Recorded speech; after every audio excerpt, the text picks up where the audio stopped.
I know you guys got to dive in your little mind. And then, of course, Forrest Griffin. I was BSing before. I didn't know if I was going to get you in here. I was like, that's it. One time, I got to get you to do one of these with me. Yeah, no, I found out it was two other dorks with glasses on, so I had to jump in here. Yeah, they were marketing this as 3 Hall of Famers, and I was like, no, it's 3 old guys that wear glasses. Cub just happens to still fight. Well, I just joined your guys' group. That's why. These are I'm like, what am I, Chad? I think I'm 3 weeks in on my glasses, but I got to the point, this is no BS. Like, I'm looking at my phone and I'm doing this. I'm starting to pull away. I'm like, I can't read like right up here. So your arms got too short is what happened. Yeah.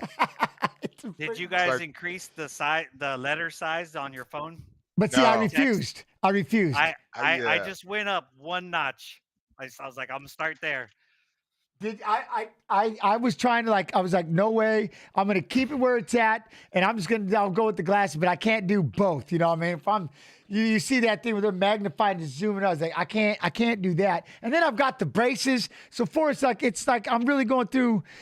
I really missed this as a kid. You know what I mean? Yeah. Growing up, this is like, I should have had these when I was a youngster, but I'm making up for it now. You know what I mean? Yeah. And getting the braces and the glasses and the mullet and I'm doing it now, so it's never too late. Well, that's good, man. That's good. Yeah, I don't, it's too late for braces for me. I know that's a lot of patience. Next step for me is dentures. Oh, well, see, that I got to have straight teeth once. It was a deal that I made. I'm going to have straight teeth one time before I leave this earth. So that's kind of why I dove in and, I figured, all right, let's do it. It's a pain in the ass, this rubber band and stuff like this. I don't know, it drives me crazy. But then I hear about some people who have had braces and then didn't wear their retainers and now they're having to do it for the second time. So I'm like, at least I'm doing it now and... You know what I'm saying? I think what it is, Jens, is you were just feeling old. You were like, if I wear braces, it'll practically be a kid again. Yeah. That's what it is. I thought you were trying to become an undercover cop and work at a high school. Oh, right. 21 Jump Street? Yeah. I saw that movie. Of course, I'm old enough. I remember when it was a show. Oh, I love it. I do love it. I love it. So 21 Jump Street. Oh, my Lord. Could you imagine if the 3 of us right now, that was our job? Oh, I'm in. Yeah. I think it'd be awesome.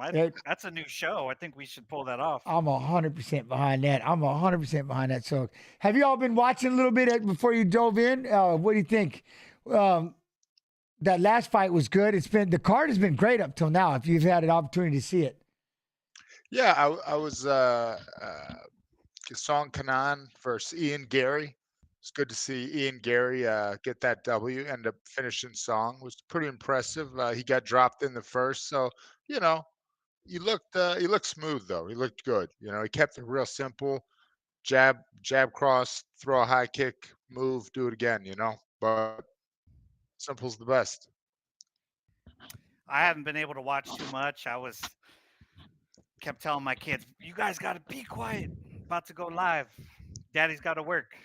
Yeah, no can do. They want to see the camera. They want to see what you're paying attention to. You know what I mean? Yeah, exactly. 100%. 100%. So, and that's the one thing. So, obviously, there's one right here. The chat is already asking for both of you. Who do you got? And we'll go with you, Cub, first. Jones or Gane? Man, it's always awesome when it's hard to pick one. I want to say Jon because we've never really seen him lose. But you just don't know how his body's going to take. I mean, he's been kind of secretive with his training. Obviously, he's been working. We don't know how hard. He says he's been working hard, but we don't really know. So it's too many what ifs. It's one I wouldn't bet on. That's for sure. It's a great point. Whatever Cub said, the opposite of that. I'm not sure who he picked, but I picked the other way. He's wrong. Well, I think neither of us picked, but whoever it is, it's the opposite. Yeah, exactly. That makes sense. If we had picked, we'd be wrong. Well, see, and that's the one thing is obviously because I guess we do kind of forget that Jones, and this is what I was talking about earlier, is he is 35 years old. He's old, and cereal is just so big and so fast and athletic. But, it's that same thing as Jones has always been perfect when he's fighting. So it's kind of like, I don't know, does he have bad habits? Does he have, and then is he going to go in there with some kind of, rejuvenation? Is he going to be fast? Is he, can he get the takedown? Is he going to play the muscle game in there with him? Takedown. I think that'll be big. Muscle around. Can he technique him around? I think that's kind of the biggest question, because I don't believe at distance that he's the better striker. He's got more tricks as far as, you look at his kick game, you look at the elbow game, his clinch game, his ability to mix it up. He has more overall tools. But if we're just talking about striking, I think Cyril Gane is probably one of the best guys in the UFC right now. What's Gane's reach? That's a great question. Because we know that when Jon didn't have the significant reach that he usually had, he had a little bit more difficult fights. Yeah. So I'd like to know what the difference is. I'll have to get up to that in a minute, because we had the one, my stats have gotten like either 82 or 80 that Gane has, and Jones is 84. So he's still got the reach advantage, but not as much as he's used to. And remember, that's wingspan, not arm length. So, yeah. Oh, I got to tell this one. Hold on. This is for you, Forrest. And there's a reason why I have to do this, because we're always, all subs go to support the American Cancer Society. I have to do this one. So, Forrest, I watched him. I watched his he and Bonner's fight in Tough Finale. It got me into MMA. I'm now 8-2 as an amateur. I haven't fought in a year due to cancer. I'm cancer free now.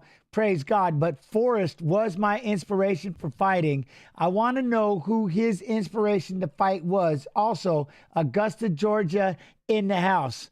This is Lonely Maine that is saying that. All right. My inspiration to fight. I looked up to a lot of people. Randy Couture was one of the people I looked up to kind of coming up, because we were in the Straight Blast gym, and I got to meet him at a seminar when I was like 21, and he was super cool to me, even though he was like champion of the world at the time or fighting for it. And, I don't know, man. I don't know if I really had anybody. Jeremy Horn was one of my favorites. Jeremy well. He was one of my favorites until he knocked me out, and then he became less my favorite. But these things happen. I still remember that fight. I was like, this kid is no joke when you were fighting him, because Jeremy was like my idol. He was. To me, he was the greatest thing on 2 feet besides Randy Couture. And I thought that fight was your guys' fight was incredible. Then all of a sudden, when he landed that shot, I was like, oh, that's just, he was a brute, Yeah. And I thought I was going to get him when he did that to me. Yeah, you were charging right after him. That's what I mean. But that's one thing. Like, Jeremy was the guy that he legitimately had to have that many fights. He was the one that kind of showed everybody the blueprint of being the blue-collared fighter, where he was fighting a fight every weekend to stay busy. You know what I mean? You may not made a lot of money, but if you're making just a little bit, but you're fighting 3 times a month, that's not bad. And he also taught me how to stay safe.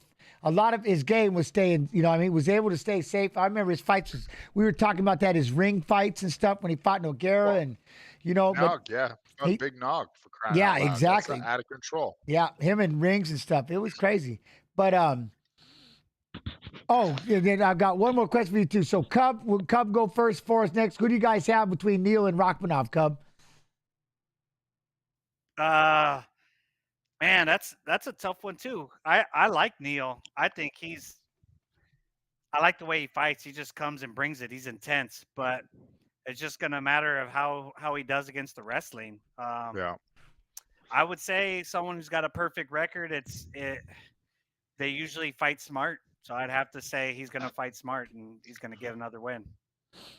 Missing weight by that much is never a great sign. Yes. He missed weight. I didn't even know. Yeah, he missed it by 4. Like 4, yeah. Yeah. And I don't like that. That alone is kind of, you just can't root for somebody in that situation. Then it goes. I just remember when Quinton missed weight in Japan against Bader, and he came in at 210, and I was like, he's not, I kind of like, he went from the favorite to the underdog, and sure enough, he lost that fight. What do we got underway here, Jack? That's what. So we got Duplessis and Brunson right now, and this is that takedown. See, now the one thing about Duplessis, like, did you see that throw by Brunson? As he just hipped him over. Brunson nice. Showing off the North Carolina wrestling there in cross-side. right Nice into that job. side control. He's able to already too much. I was gonna say Duplessis was doing a good job of scrap with him, but the wrestling of Brunson, this will really find out, you know what I mean, what Dracus is about with the wrestling side of it. Well, another thing about Derek is he has hidden talents. He was also a cheerleader, and I What? think that shows in his game. I was wondering what the hair color was about. Now it makes a little more sense. Why He's he might got a lot bleach of his team hair. spirit. Yeah, I see it. I wouldn't say that to his face, but on camera, I'm happy to make fun of him. Yes, we got that time right now. And look at the way he's got Duplessis kind of stuck right there. You like Duplessis going to try to push away. Yeah, and I think Brunson smartly went to the half guard there because Duplessis was starting to show off some of that strength and actually just muscle him over with that armpit escape. And Is that what you guys call it? The armpit escape? What we call it, like the Y escape. Y escape, yeah. This is the Y grip. Yeah. trying to get underneath those armpits, but see, he's doing a good job of flattening him out. And, you know, that's the one thing. He's trying to get those arms underneath, but now he's going to sit. He must like, Brunson all right. dropped down for the guillotine with just the head.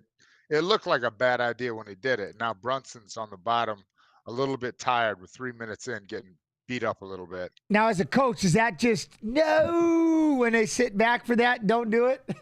I mean, in my head, I said, "Nah, don't do that. Don't do that. You don't got that. Nah, you don't got that at all." He sat for it quick too, and it popped out really fast. And now again, here you are, you know, with Duplessis on the top trying to land an elbow. I know he wants to get those feet around and maybe push him away or try to catch an arm or something. He's got the feet inside. Duplessis especially in the doing first more damage on top than Brunson did. Oh, look, he's passing him by. Looking for the legs. Looking You want to stay on top. You want to wear somebody down. You don't want to jump too looking for quickly the into heel a hook is submission. Brunson. Oh, we got a He heel. can use that double They're heels. competing. No, the figure four never beats the heel hook. All right, chat. So Duplessis got a figure four on. He doesn't have his knee anchored to anything. Now they're both going for. They're figure both fours. doing it. Oh, look at this. Yeah, and They're there's both not. going to give up and stand up. Yeah. Right here, put your knee down. See if you can try to. There you go. gotta be Now careful. he just put himself in for the knee bar, but no, he uses it to escape. Brunson takes the back. And I'll again, tell you what they Plessis- did do. They're going to make themselves tired after this. They're going to have a little breather. That was a lot of scrambling. Wrestling sucks. Nobody should do it. So hard. I don't know why you do that. Another thing, as Brunson is now airborne on Duplessis. Oh, he stayed up high, but he was able to get the cradle and come back and bring him with him. What? Kept That the was position. Trying to amazing get by the Brunson. pin. That's the wrong I was sport. about to say, Brunson, what are you doing? I was shaking my head again. You're going for guillotines. You're falling over. Nope, that was beautiful. He's getting way up on top. It ended up working nicely. It's Oh, good big wrestling left right hand. there. Again, well, Brunson's exhausted, but he doesn't know how to fight except to push the gas. And he's just throwing bombs. He's got Duplessis, D'd up on the fence, but He's going right after him. But look at Duplessis wants to take a breather, and it's working, though. Yeah. You know what I mean? He realizes they're both. Duplessis tried to drop down for a double, gets run over into the mountain. He's mounted. just so Finish him right tired. He just needs to pour it on. Oh, there it is. Is he going to get the rear naked? No, Nope. Hold on no. that He leg. needs to do damage. Do damage. Come on. do damage. He probably won the round. I got to give him the round. Don't gas your arms out. Nah, it's a bad angle. So probably just sit up and DC strike, said like you're it's a saying? bad angle. Yeah, just you got 30 seconds. Maintain this position. Put the elbow on There the you ear. go. Yeah, the elbow. Come on, You want to Derek. make Listen sure to he Cub. walks back to his stool, like wobbling. bit, that's, yeah. that's what you want. It's like, when you a come little back, you're blood. still going to be The hurting. last thing the judges see is a little blood on the face before they put that score in,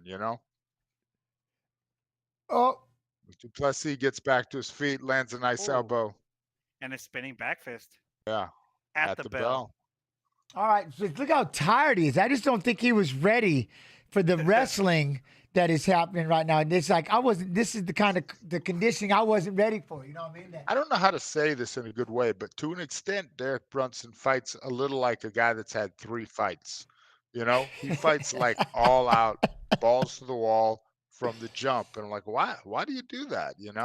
Fight like that youngster fight, yeah? Just going out there and trying to finish it right he's now. Like 36 or some nonsense. He's crazy. 39. He's definitely not young. 39. What? Oh my God, he's an old man. What? Maybe is he trying? He's got something to prove then, coming out there and fighting like he's like a youngster again. He's just having that moment. He's invigorated. Well, that's all his wins are like that, Yeah, and his losses are after that, and he because he doesn't win, gasses and then yeah, then he loses. Yeah, yeah, exactly. Well, so we'll see. I think Duplessis looks a lot better now. He looks recovered going into the start of round 2. I think it depends on how quickly and if Brunson can get another takedown. Go If he right gets out him there and down start right away, wrestling. yeah, if he wrestles him right away, it's going to be good for him. If it takes him the whole round, then I don't see him winning. All right. I love it. I love it. See, now he's going after that calf. Yeah, that orthodox Ooh. going after Brunson the southpaw. Now it's right. See, now there's kind of that feeling right here. We need Brunson. Just push it. I don't like that left hand. It was garbage. It was a weak left hand. I will say, Brunson's one of those guys that always looks tired, but it never really stops him like that. Like, he looks tired right now. Yeah. But Well, and that's it. When you look at both of them, like Duplessis in the same boat. If somebody could just muster up the Yeah. energy, right, for just one more to spurt, explode. it could be the one that. Ooh, Duplessis trying to throw. Yeah, Duplessis landed a nice elbow off of Brunson's aggression. The thing about Brunson though is he's sloppy, but he hits hard. So And hard. so And he's it's pretty awkward. accurate. Yeah. Yeah, when he hits you, it's gonna do damage. I love it. At this point, as long as he's been striking, he's not sloppy. That's just his style, Yeah. because he does throw from weird places, but he Ooh, does land on the chin sometimes. he throws heavy. 100% throws heavy. If he can hit it. But look, you see the way he's taking those. Look, he's breathing. They both are. But if he just try to put it together, Brunson's going to give him enough Duplessis pause. went Ooh, southpaw for a second. Duplessis with a nice body kick did there. you see that? Oh, he's got him hurt. Oh, Brunson looks a Brunson little almost hurt went right down. there. It's like, did he bobble Yeah. for a minute? Well, it was just a temple shot. He's back. He looks composed now, but again, He got typical kicked right Brunson. in the liver. Brunson's staying on his feet. They're like hurting each other back and forth. Oh, this is crazy. I love this. They're just tired enough. This is awesome. Oh, Duplessis got to kind of get a little run at it when he throws that right Duplessis hand. just took a running right hand. That's my favorite bar fight move. Didn't work in the UFC though. He said the bar fight move. The running right hand is perfect. He switches southpaw big and lands left a nice hand. left, does Duplessis. Oh, Brunson is still on his feet, Chad. He's still on his feet, but Duplessis is going to land that right hand. Brunson, shoot a takedown. Nope. Oh, he tried. He tried. hurt He you. lunged at tried. him. He shot a takedown, but he ended up on the ground again. Oh, the right leg. Oh, look at. Oh, I don't like this. You know how when Yeah, you start trying to Brunson- lean to the side and then you fall over because you lean too far, like your core is kind of done. It's that fatigue that Cub was talking about. If he doesn't get you out of there, he gets tired. He's hanging though. He's hanging. He's hanging, and he's still a threat because he's got the power. Oh! But I don't like the way he's peering over. I throw a right head kick from Duplessis would end this. I like the Duplessis like using his range a little better. He's not lunging in, which is going to get himself taken down. Like he finally found his range, and he's kind of landing at will at this point. If he can keep him right at the end of Oh, those nice. punches, there it is. Oh, just like that. You see him take those two lumbered breaths, but he's throwing the shots now on Brunson. Yeah, right in the belly hole. Nice body shot from Duplessis. Duplessis, he's very tired, but he always does bring his hands back home, after everything. Whereas Brunson's just kind of, woo. Jeez, Brunson they cracked are it with just- two. And they're running back It's a and forth bar at fight. each other. Brunson's They're just taking excited. turns. Duplessis shoots on Brunson, which seems like not a great idea. But it worked. Ish. Nope. Now it didn't. Now he's got the he's sprawl. just- Nice spin around. It just made him tired. Didn't work at all. Now that worked. It Duplessis, just a added nice that fatigue 1-2. factor. Oh, And then a 2 again. but yeah, Brunson the one thing learned about how to Duplessis, lean his one way, but punches not are the He is other. hurt. his punches are on point. I'll give it to him. You know how that is. Like the more tired you are, I was just saying this the other day. That's when you need to try to work on having perfect form, right? Getting those hands back up. That seems to be like the only biggest deciding factor. That straight out, straight back, right there. That left hand again by Duplessis. Oh, jumping with the right. Brunson's just eating him. Oh, he's wobbled all Well, over the place. Oh, Brunson's down. 25 seconds to go. I don't know.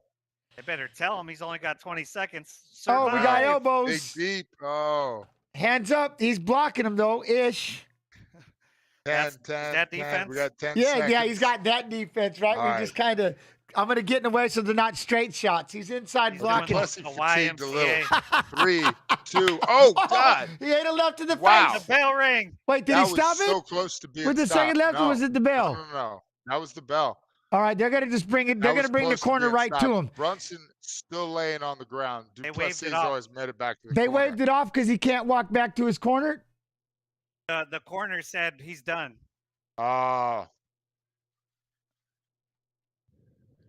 Oh, so they did throw in the it's the towel towel. They with the actually threw second the left. towel in. Oh, See, Oh, he they can't even coulda get given up. him the minute, and they could have they were going to throw the towel in either way, but I would have given him the 50 seconds to see what was up, and then, all right, he's no good. See if he could recover.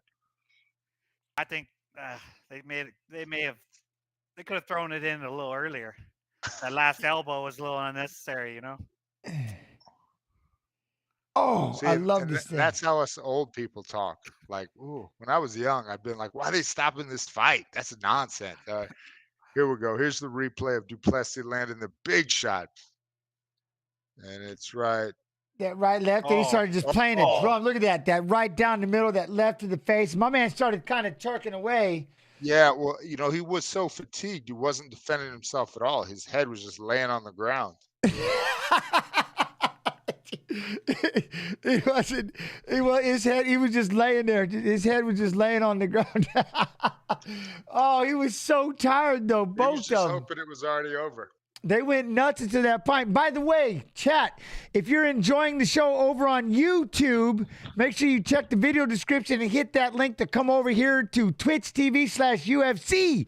Hop in the chat and hang out. Give us a follow. And remember, all subscriptions go to support the American Cancer Society.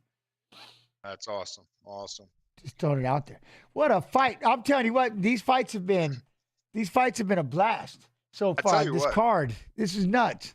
Cub hasn't even watched them all, but he's called all these fights correctly thus far. True All of them. story. Oh, now they're saying it was a referee stoppage at 4:59. That's right. The ref stopped it out with 1 second. With 1 Yeah. second. I'd almost rather get on the stool and not come out the next round, or, you know what I mean? Or just, Yeah. you gave up on me with 1 second left. Yeah, You could after have stopped let him that take 30 seconds hit if you wanted, you know what I mean? There was Yeah, about that 10 45-second mark seconds you could have before did would that. have been great. Yeah. You make me go through till the last second, then you stop. It's like, oh man. Yo, He's got to what? win over Brad Tavares too, right? I think so. Yeah. He's beat some people. Yeah, he's coming He- up for sure. He should think about going pro. He could really make something of himself in this fight game. 8 wins by And he's got a knockout. cool accent. Is Jake Gyllenhaal fighting next? Oh, did y'all see that? That was tight. Yeah. Of course we saw it. That was crazy. Because we have the and like they had a moment, we were watching the weigh-ins, the ceremonial, and just as Conor came walking out and they started dragging out this, I think it said something like a UFC, and then boom, it got turned off. It's like, wait, what is this? Trying to figure out what was happening, but then I realized later, he's ripped. He's ripped. Yeah, I don't think USADA's testing him. I mean, he can get pretty ripped. He looked, if you're an actor and it's your job, you can get ripped. He didn't look very big though. No.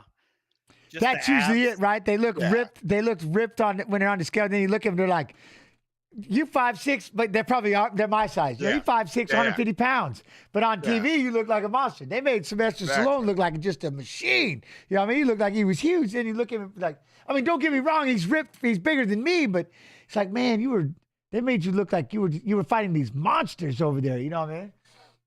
Yeah. Well, yeah, for sure. And you think I thought he was really big when I saw Rocky. Then you see him and pretty like, oh. And it's not a disappointment. It's just, they just made you so much bigger on TV. You were just so much bigger. Look at that, Plessis. So here's one coming up. Mr. Jones and Mr. Cody Garbrandt. Mm. You know, that's the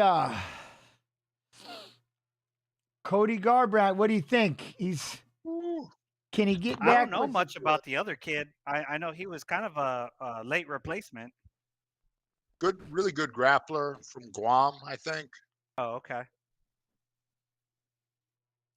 Trevin Jones? Yeah. See, there was 13-9. 13-9 and 12-5. Yeah, but 12-5. All 5 of his losses were in the UFC. You know, at the highest level. Yeah. When you're 13-9 and you just got here, then you're a journeyman. He's been here a while. Yeah. You know, but how many is that in a row for? And that's one thing I think. What Cody's lost? How many in a row? Just 2. Is it 2 or 3? Just 2 or 3? Well, he lost 2 in a row. He beat Rafael by That's knockout. Right. Oh, that's right. He knockout. swung. Did you see that? That shot was crazy. That was crazy. And then he had been knocked out 3 times before he knocked Rafael Asensio out. Oh, all right. So he got knocked out twice by TJ Dillashaw, Pedro Munoz. He beat Rafael Asensio, lost that decision to Rob Font, and then got TKO'd by Ty Kara France. So okay. That was at 25. Yeah, and you hear the names I'm calling out though. He's fought the best of the best, you know. Yeah. I mean, I remember back in the day when Thomas Almeida was going to be the thing, and Cody Garbrandt beat Thomas Almeida, and wrecked that hype train. Yeah, and he never was the same. No, turns out fighting's kind of hard on you. Yeah. It's got its moment. That's one thing. Is Cody going to be able to, can he find that fire, get that, come back and I don't know. I think it's one of those things is, if I could go back, it's one of those, it's like, stop trying to remember, that's the one thing I think I did wrong. It's like, man, where did that fighter go that I used to be? You know what I mean? When I was younger, and just accept that. Stop trying to find that same person and just kind of roll into the fighter. You know what I mean? The fighter you can become at that age. And I think that's one of the things we talk about with Bones Jones too, is he used to be flawless. What is he going to be now? You know what I'm saying? Yeah. And that's kind of, in my career, if I could have gone back and just the fighter that I could be now at this age. And there are things you got to do differently, right? I tell you what, Jon Bones Jones is Bones anymore. He's pretty thick. He's not skin and bones anymore. He's John's beef Jones. Well, I think his ankles are still Bones bellied Jones. up. Yeah, just his ankles. Yeah. From the knee down, he's thin, but anything above the calves, he's thick. Exactly. But you look at the size of Cereal. Oh my Lord, that boy, he is impressive for his size and his athleticism. The athleticism that he possesses. Keep calling him Cereal because it's making me hungry. I just had some cereal. Right? I know. He needs to get sponsored by Frosted Flakes or something. That would be something great. Cool, yeah. Right? I try to roll the R. Cereal? Is it Cereal? Cereal. Cereal. I like to call him Cereal. I don't know why I keep calling him Cereal. It's just me. So then I roll them like Cereal because I get know who stuck. You're talking about. Yeah, you know who I'm saying. There was that shot right there. The Rafael knockout they just showed. Rob Font. Poor Marcus Aldridge there. Marcus was actually a straight flash gym guy. Brimage, Marcus, yeah. Marcus Brimage, yeah. His first fight was, I think, this Conor McGregor guy and Cody Garbrandt. Is the worst luck. No, this guy's not the. Oh no, he's the next star. This guy's the. No, he's the next star. 5-star Jones.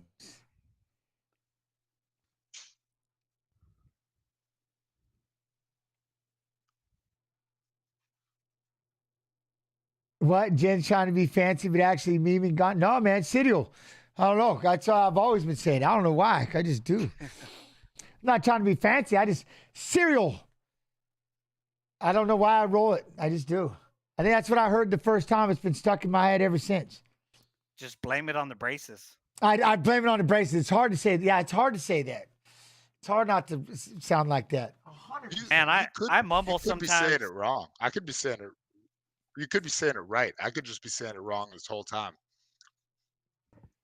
I mumble sometimes, and I have to tell people, hey, I broke my jaw twice. Like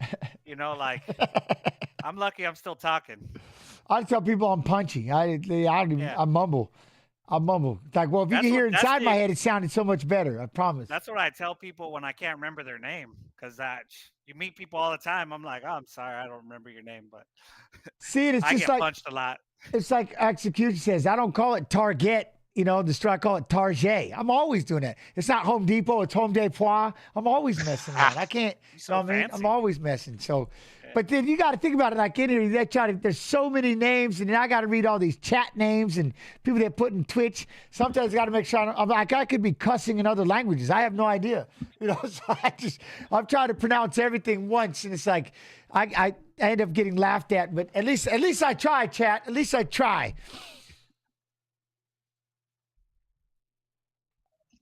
Extensive time training in Thailand. It's under Fortis, safe. Do we got any more questions from the crew? Do we have questions from chat? Chat, if you pop them up there, I'll pay attention as we're doing it. They'll answer them. Cody G. I remix words. That could be the punchiness. I don't know. All right, he's making his way out. I had to go to Japan with me and Cody. We're two guest fighters, and because of him, we got kicked out of a lot of places. They're not too fond of tattoos, but when you have it on your throat, we'd say, "Oh, this looks like a nice place. Let's eat here," and they'd be like, "Nope, like you go." Oh, really? You go home. Go home. look at Cody, like, bro, come on. It's similar in China too. Actually, Really? they try to make the guys cover their fights in the in China promotions. They'll put like medical tape over their tattoos, and then it comes off like halfway through the first rounds, and you've just got guys with like white tape on them, and it's kind of just goofy. Yeah. Could you imagine he's got to wear an ace bandage around his neck, or you got to get a scarf or something? It's like, dang, we can't take you nowhere. We'll get my wife to spray tan him so tan it'll cover the tattoos. Just spray tan him. I'm sure he'd look fine in a turtleneck, Oh, I got one for Cub and Forrest. Who you guys got, Grasso or Shevchenko? Man. Yeah, so I mean, a Cub. I would like to see Grasso win. Can't she do it, right? I don't think she will. I'm a big fan of her fighting style. Yeah. But I'm hoping that she makes it a dog fight, and I'm hoping that I'm thinking she loses, but I hope that it's a dog fight and she gains something out of it, and it makes her better. She's a technician too, though, is Grasso. Mhm. She doesn't. In her early UFC fights, she had some dog fights, but her more recent fights have been calculated, touch, box, defend. They've been more technical. Not that they weren't exciting, just that you can tell she's been working on the wrestling. She's putting the game together. She's not brawling anymore. And then you can't really brawl with Valentina because she'll throw you down. She'll, Yeah, but I also you can't stick and move against her either. I think you got to technician her either. Yeah, I think you got a better shot making it ugly. Or out grappling her. Yeah. But she's but pretty I good at know grappling. I've never grappled with Shevchenko, but I know how strong Holly Holm is. And I remember Shevchenko dominating Holly Holm, and I was kind of freaked out because I was like, wait, if Holly Holm is this strong and Shevchenko's making her look weak, how strong has she got to be? Like, that's just madness. She's just another level, and that's the only thing. It's just hard to see if Grasso can. It's just she's literally just at another level. She's unreal.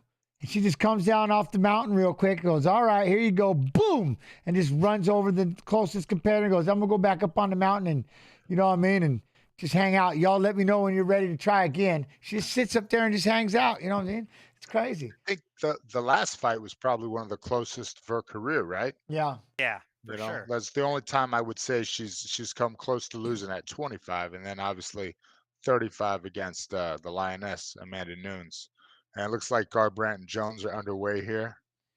Already throwing a kick apiece. That righty versus lefty. Yeah, Trevor Jones being the Ooh, southpaw.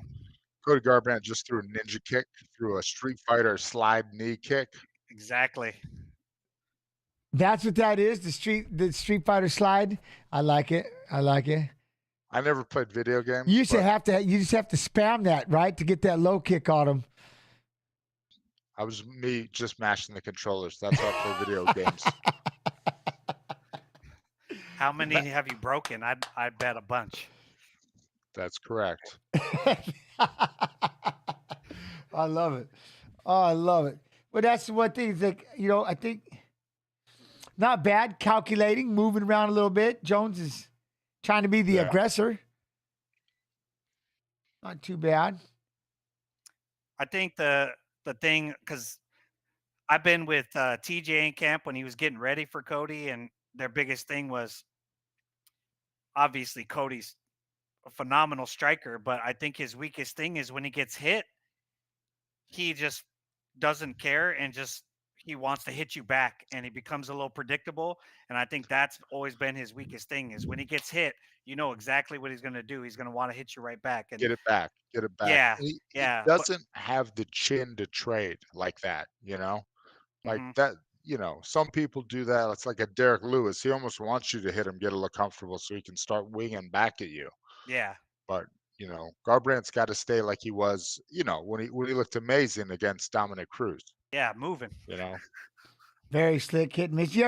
He's like that guy. That's so cool you say that. So he's like, you ever have that in your practice and you drill somebody with the leg kick and they're coming right back with the same leg kick back at you. You're like, it's coming. Because dang it. Or you hit them with a clean shot, they're coming right back at you with the same shot. I love that. If they're going to mirror me, then I kind of know what they're going to do. Yeah. Go and then counter their go, 100%. If they're going to come back at you with the same technique, they're going to mirror you back. Then you know what you can counter them with. I love it. I love it. That's the thing right here. Cody's doing a good job of moving right here. Circling around a little bit. I don't know. Looking for that. Trevin's not doing a particularly good job of cutting Cody off. Cody hits a little breakdancing footwork there, maybe. I don't know. You see that? Yeah, he's trying to get comfortable, and that's good. He's starting to feel his rhythm. And as long as he doesn't take any shots right now, I think his confidence is going to start building. And he's going to start getting to work. I think if I'm correct, Cody was talking about wrestling a lot, and Cody was a wrestler, right? Cody was a high-level wrestler, at least in high school.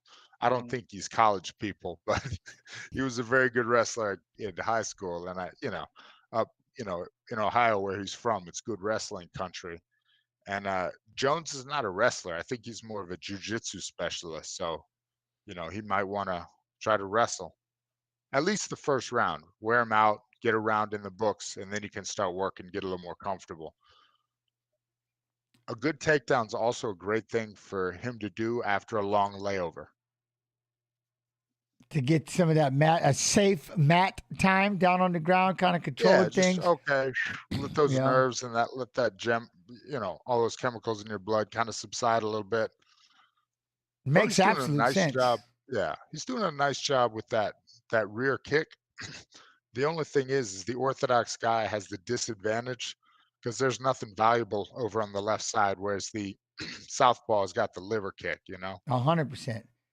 Oh, I love that. Exactly. That's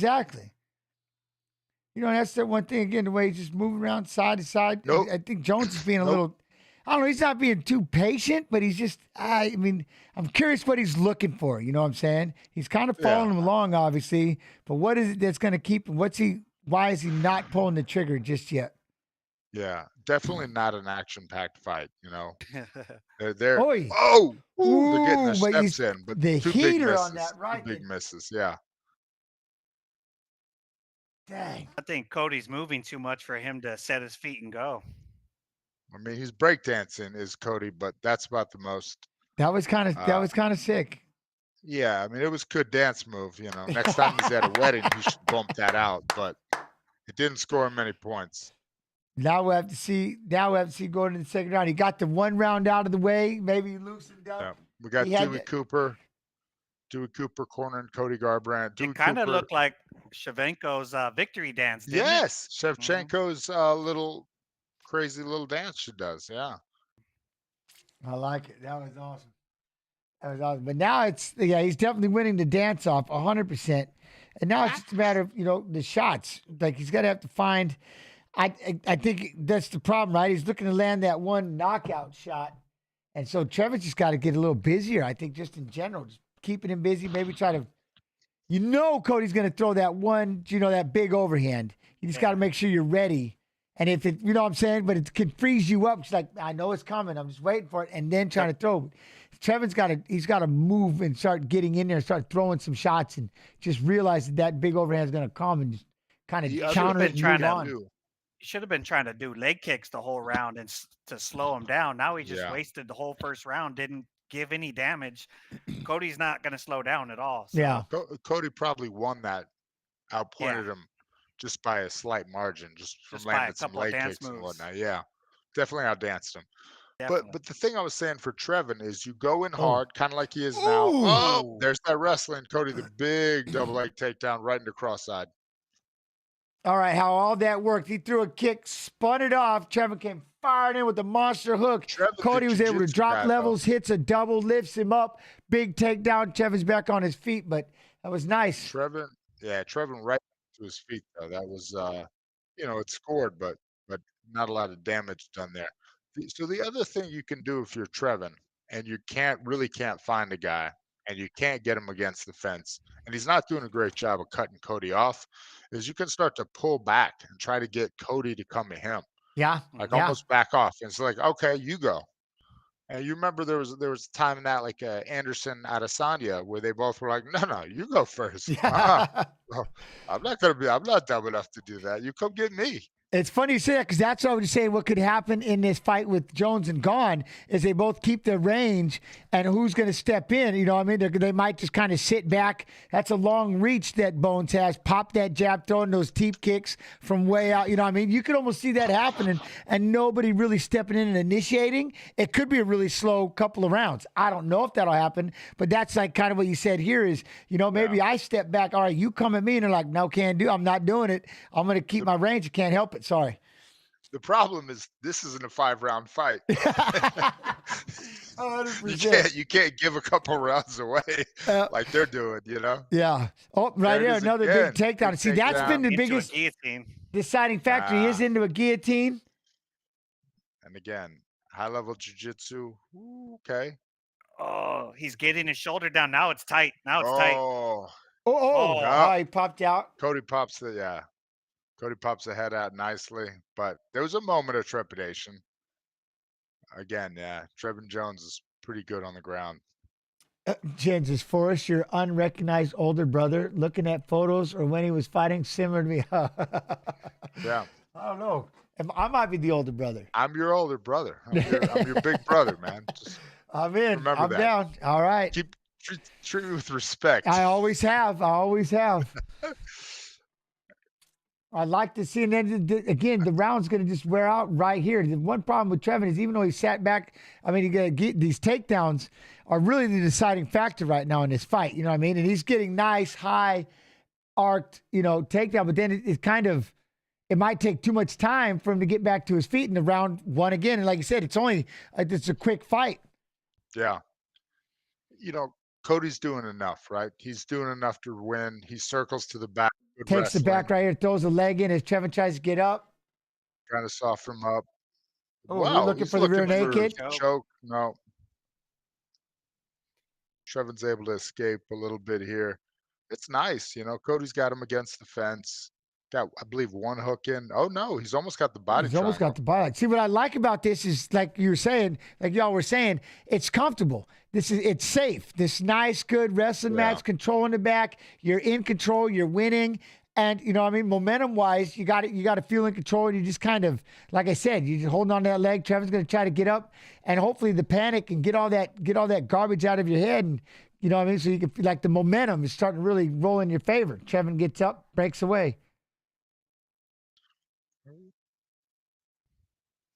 Now, So yeah,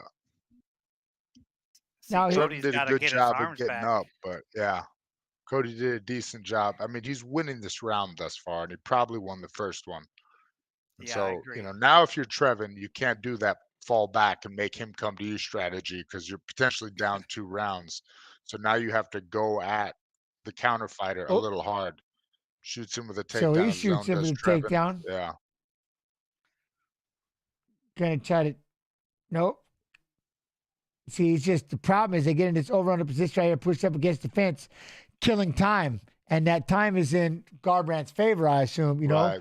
2 rounds to Yeah. 1. This is not what Trevin's got to try to figure out. He can't be stuck in this over under position as the clock ticks away. Right when Then he shot for that Cody's able to takedown. turn him. Yeah. And I hope the judges don't really score this at all. I hate fights that are won or lost just by somebody pushing somebody against the fence. Yeah.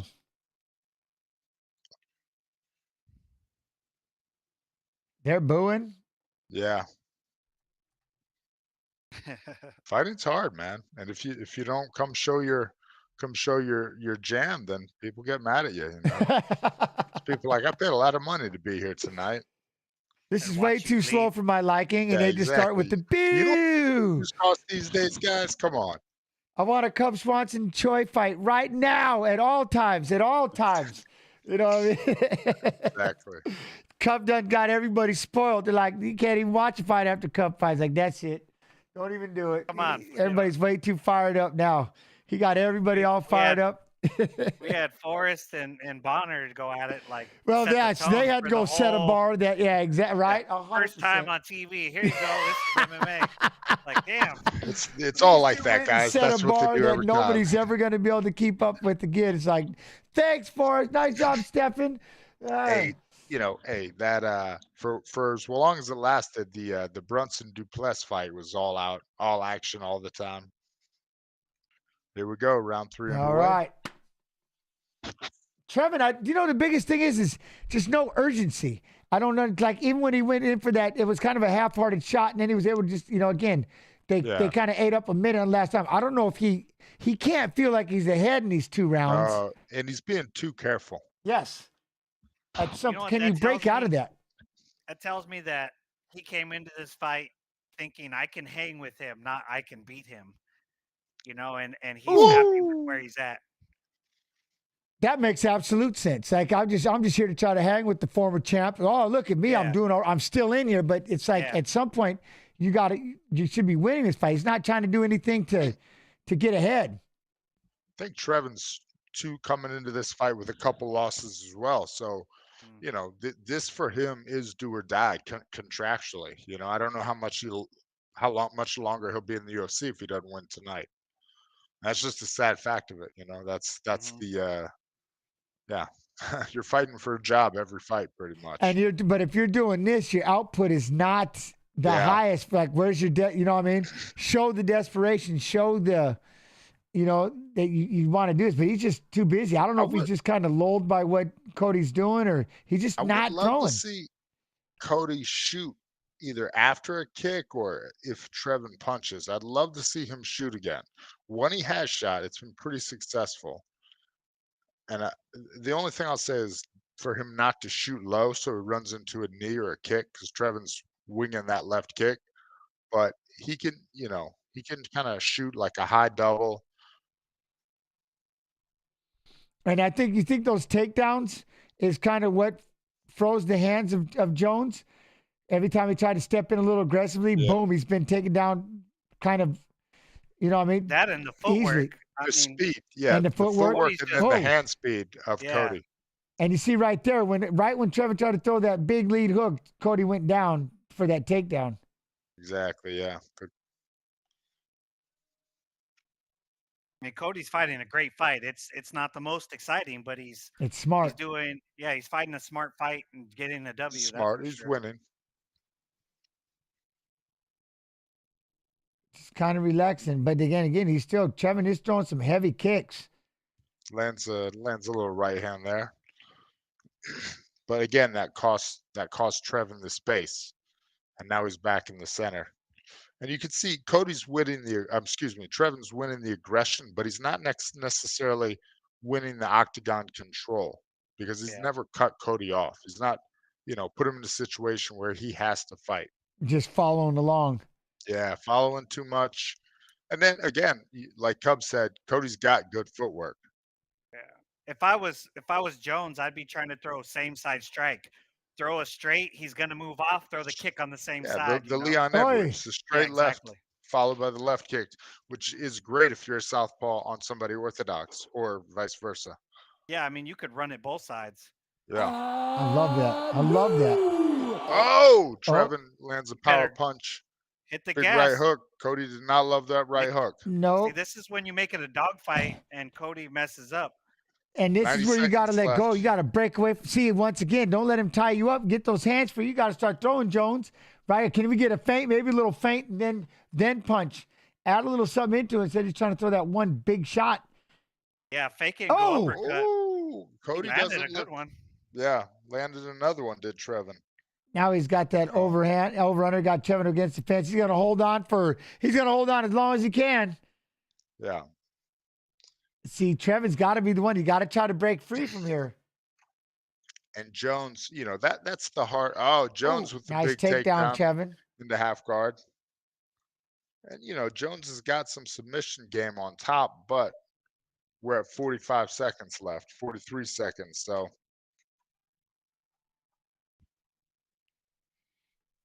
I just don't know. Jones maybe want to try to, want to get free and land these shots. ooh, Jones lands a Nice. nice little. That was sick up Garbrandt kick. lands a nice heel kick. Yeah.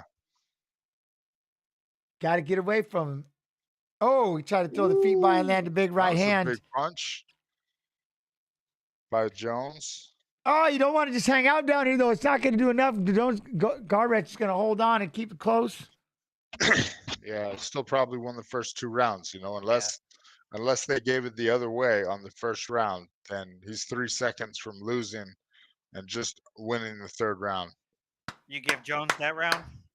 Yeah, just based on nothing else really happened other than those big punches. And, Jones was a lot closer to ending the fight in that round than Garbrandt ever was. I love it. Well, 2 rounds to 1, probably, for I Mr. think that's a Garbrandt. safe bet. 29-28. One judge will have to have a 30-27 to the other direction, though. Yeah. 29-28, 29-28. Do you guys think we need a different scoring system? Even just the mandatory 10-9?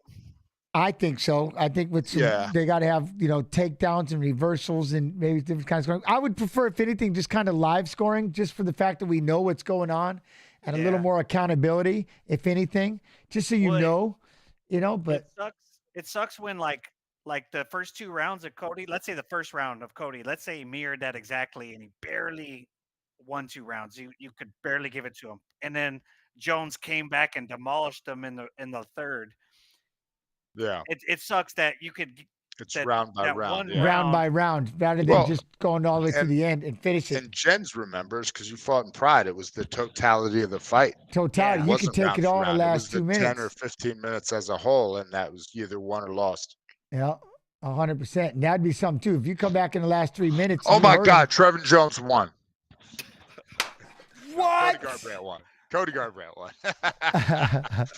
All right, chat. So before we get this started, I've got 3 videos. We're going to get all these open. I got in this order. So I got video number 1, and we'll see you after we get back with, where'd they go? All right, give me a second. I'm looking for them. Are you saying it's a bathroom break? It certainly is. Go. World, greatness isn't just expected. It's something one demands of themselves. But only the true greats can deliver on that promise each and every time out. Consistency. Well over 28 fights into his legendary career, no one has delivered quite like Jon Jones, the youngest champion in UFC history. An 18-fight unbeaten streak spanning over a decade. Longest in UFC history. 20 wins, most in light heavyweight history. 14 title wins. Again, the most ever. He's never truly lost a single fight. Let that sink in. Tonight, the eyes of the entire sports world are set firmly on Las Vegas, Nevada. The greatest UFC champion ever makes his return, this time for the coveted heavyweight title. And it's the most skilled striker in the heavyweight division who is ready to greet him. A French sniper with the athleticism, the stunning footwork, and the raw power to smash the GOAT to smithereens. For when you step up to heavyweight and look to claim the title of the baddest man on the planet, be ready to face the precise striking of the French superstar. Jon Jones, it's my time now. Someone gonna fall and he's gonna be here. I'm going out there to dominate. I believe I'm going to make this fight look surprisingly easy. I'll be the heavyweight champion of the world.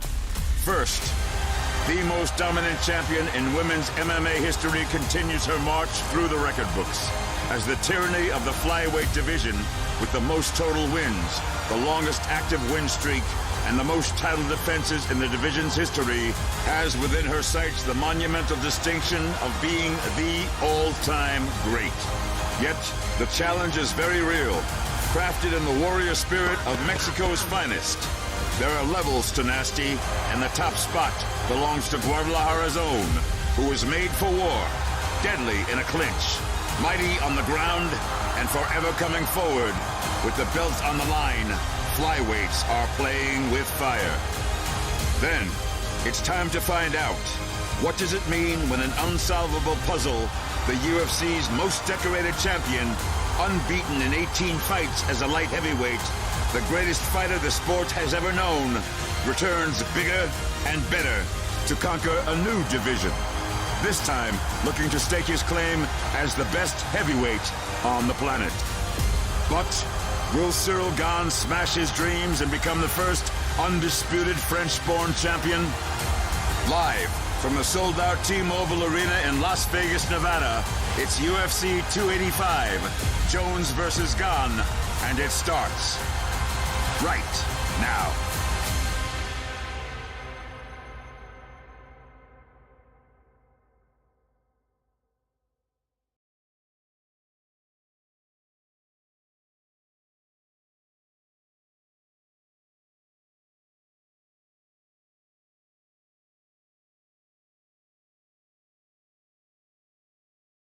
Contender Series debuted, a three-time national champion, one of the best wrestlers to ever enter the Contender Series. My first Contender Series fight was interesting. I'm 1-0, he's 3-0, so he has triple the amount of experience in actual MMA. So I'm like, this guy could be pretty good. In my mind, I'm coming in there full steam ahead. I just need to go out there and do what I need to do. This squeeze is horrendous right now. Cranking on that neck, knee taps out, Bo Nickal. Easy work on the Contender Series. That's about as good as it gets. I think the fight was 1 minute and 2 seconds. And Dana's like, he's 2-0 coming into the UFC. So what we'd like to do is offer Bo another fight here in the Contender Series. As soon as he said that, I was like, thank you. Like, that's great. Like, I want another fight. I know I put a spectacular performance on. It's over. I'm going to get that contract. Bo Nickal is not here to play around. Welcome to the UFC, brother. I think that the way I approach the sport is very different from most guys. I think it's really inevitable for me to be the champ. And here is the Night Wolf, Jamie Pickett. Quite the road just to get to the UFC and fight in the octagon. You talk about persistence and trying hard and keeping that dream alive. He has done that. He has that aggressive style. He's got excellent power in his hands. He's got very good strikes. It's a guy that is just not willing to ever give up on himself. Oh, beautiful. Oh, Connecting with more. Wow. Oh, he's hurt. He's out on his feet a little bit here. Oh, that's it. Man. Jamie Pickett. I had a lot of moments giving up. I've been in some real scary situations, so being scared of another human, somebody like Bo Nickal's not going to intimidate me. The only thing he's going to do is make me want to fight him if he says anything. I do not buy into any hype with Bo. I don't really know him. He's a fighter like I'm a fighter. He bleeds like I bleed. I'm so excited to fight him. I get to derail a hype train. He's ran his mouth too much about being the #1 fighter, so he has a lot of pressure on him because of that. Me quitting is just, it's very hard for me to do. I push hard. My drive just won't let me stop. My predictions is I get a knockout around second round. I'm a natural-born finisher. I can obviously go 15 minutes. I don't see it getting past the first round. This is a good fight for me to get back on top. Beating him would compel me so much. I expect to finish him in an exciting way. I won't give up. I won't stop. What do I have to lose?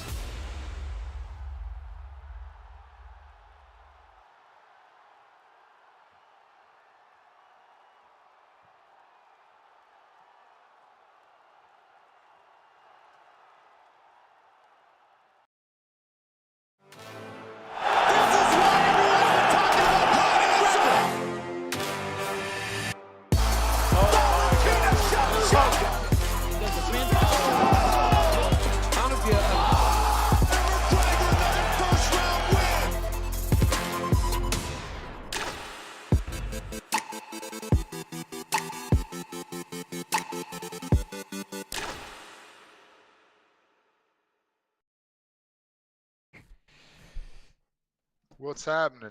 What's up? What's going on, everybody? Ooh, it's main card fight time. Main card fight time. Do they show the fights in that stream? They certainly don't show the fights in this stream. You know, I think that would be the most frowned upon thing that we could do on the official UFC stream would be. We could probably get away with doing it once for one fight before we get shut down. We could probably get away with doing it once for one fight before we get Whoever has shut down. the most money out of us should order it on her phone and then just go like that. Just hold it. Or, Yeah. you know, hey, the same thing wearing the glasses. If I can get the reflection just right, Yeah. you should be able to see it off my, you know what I mean, off the goggles or something.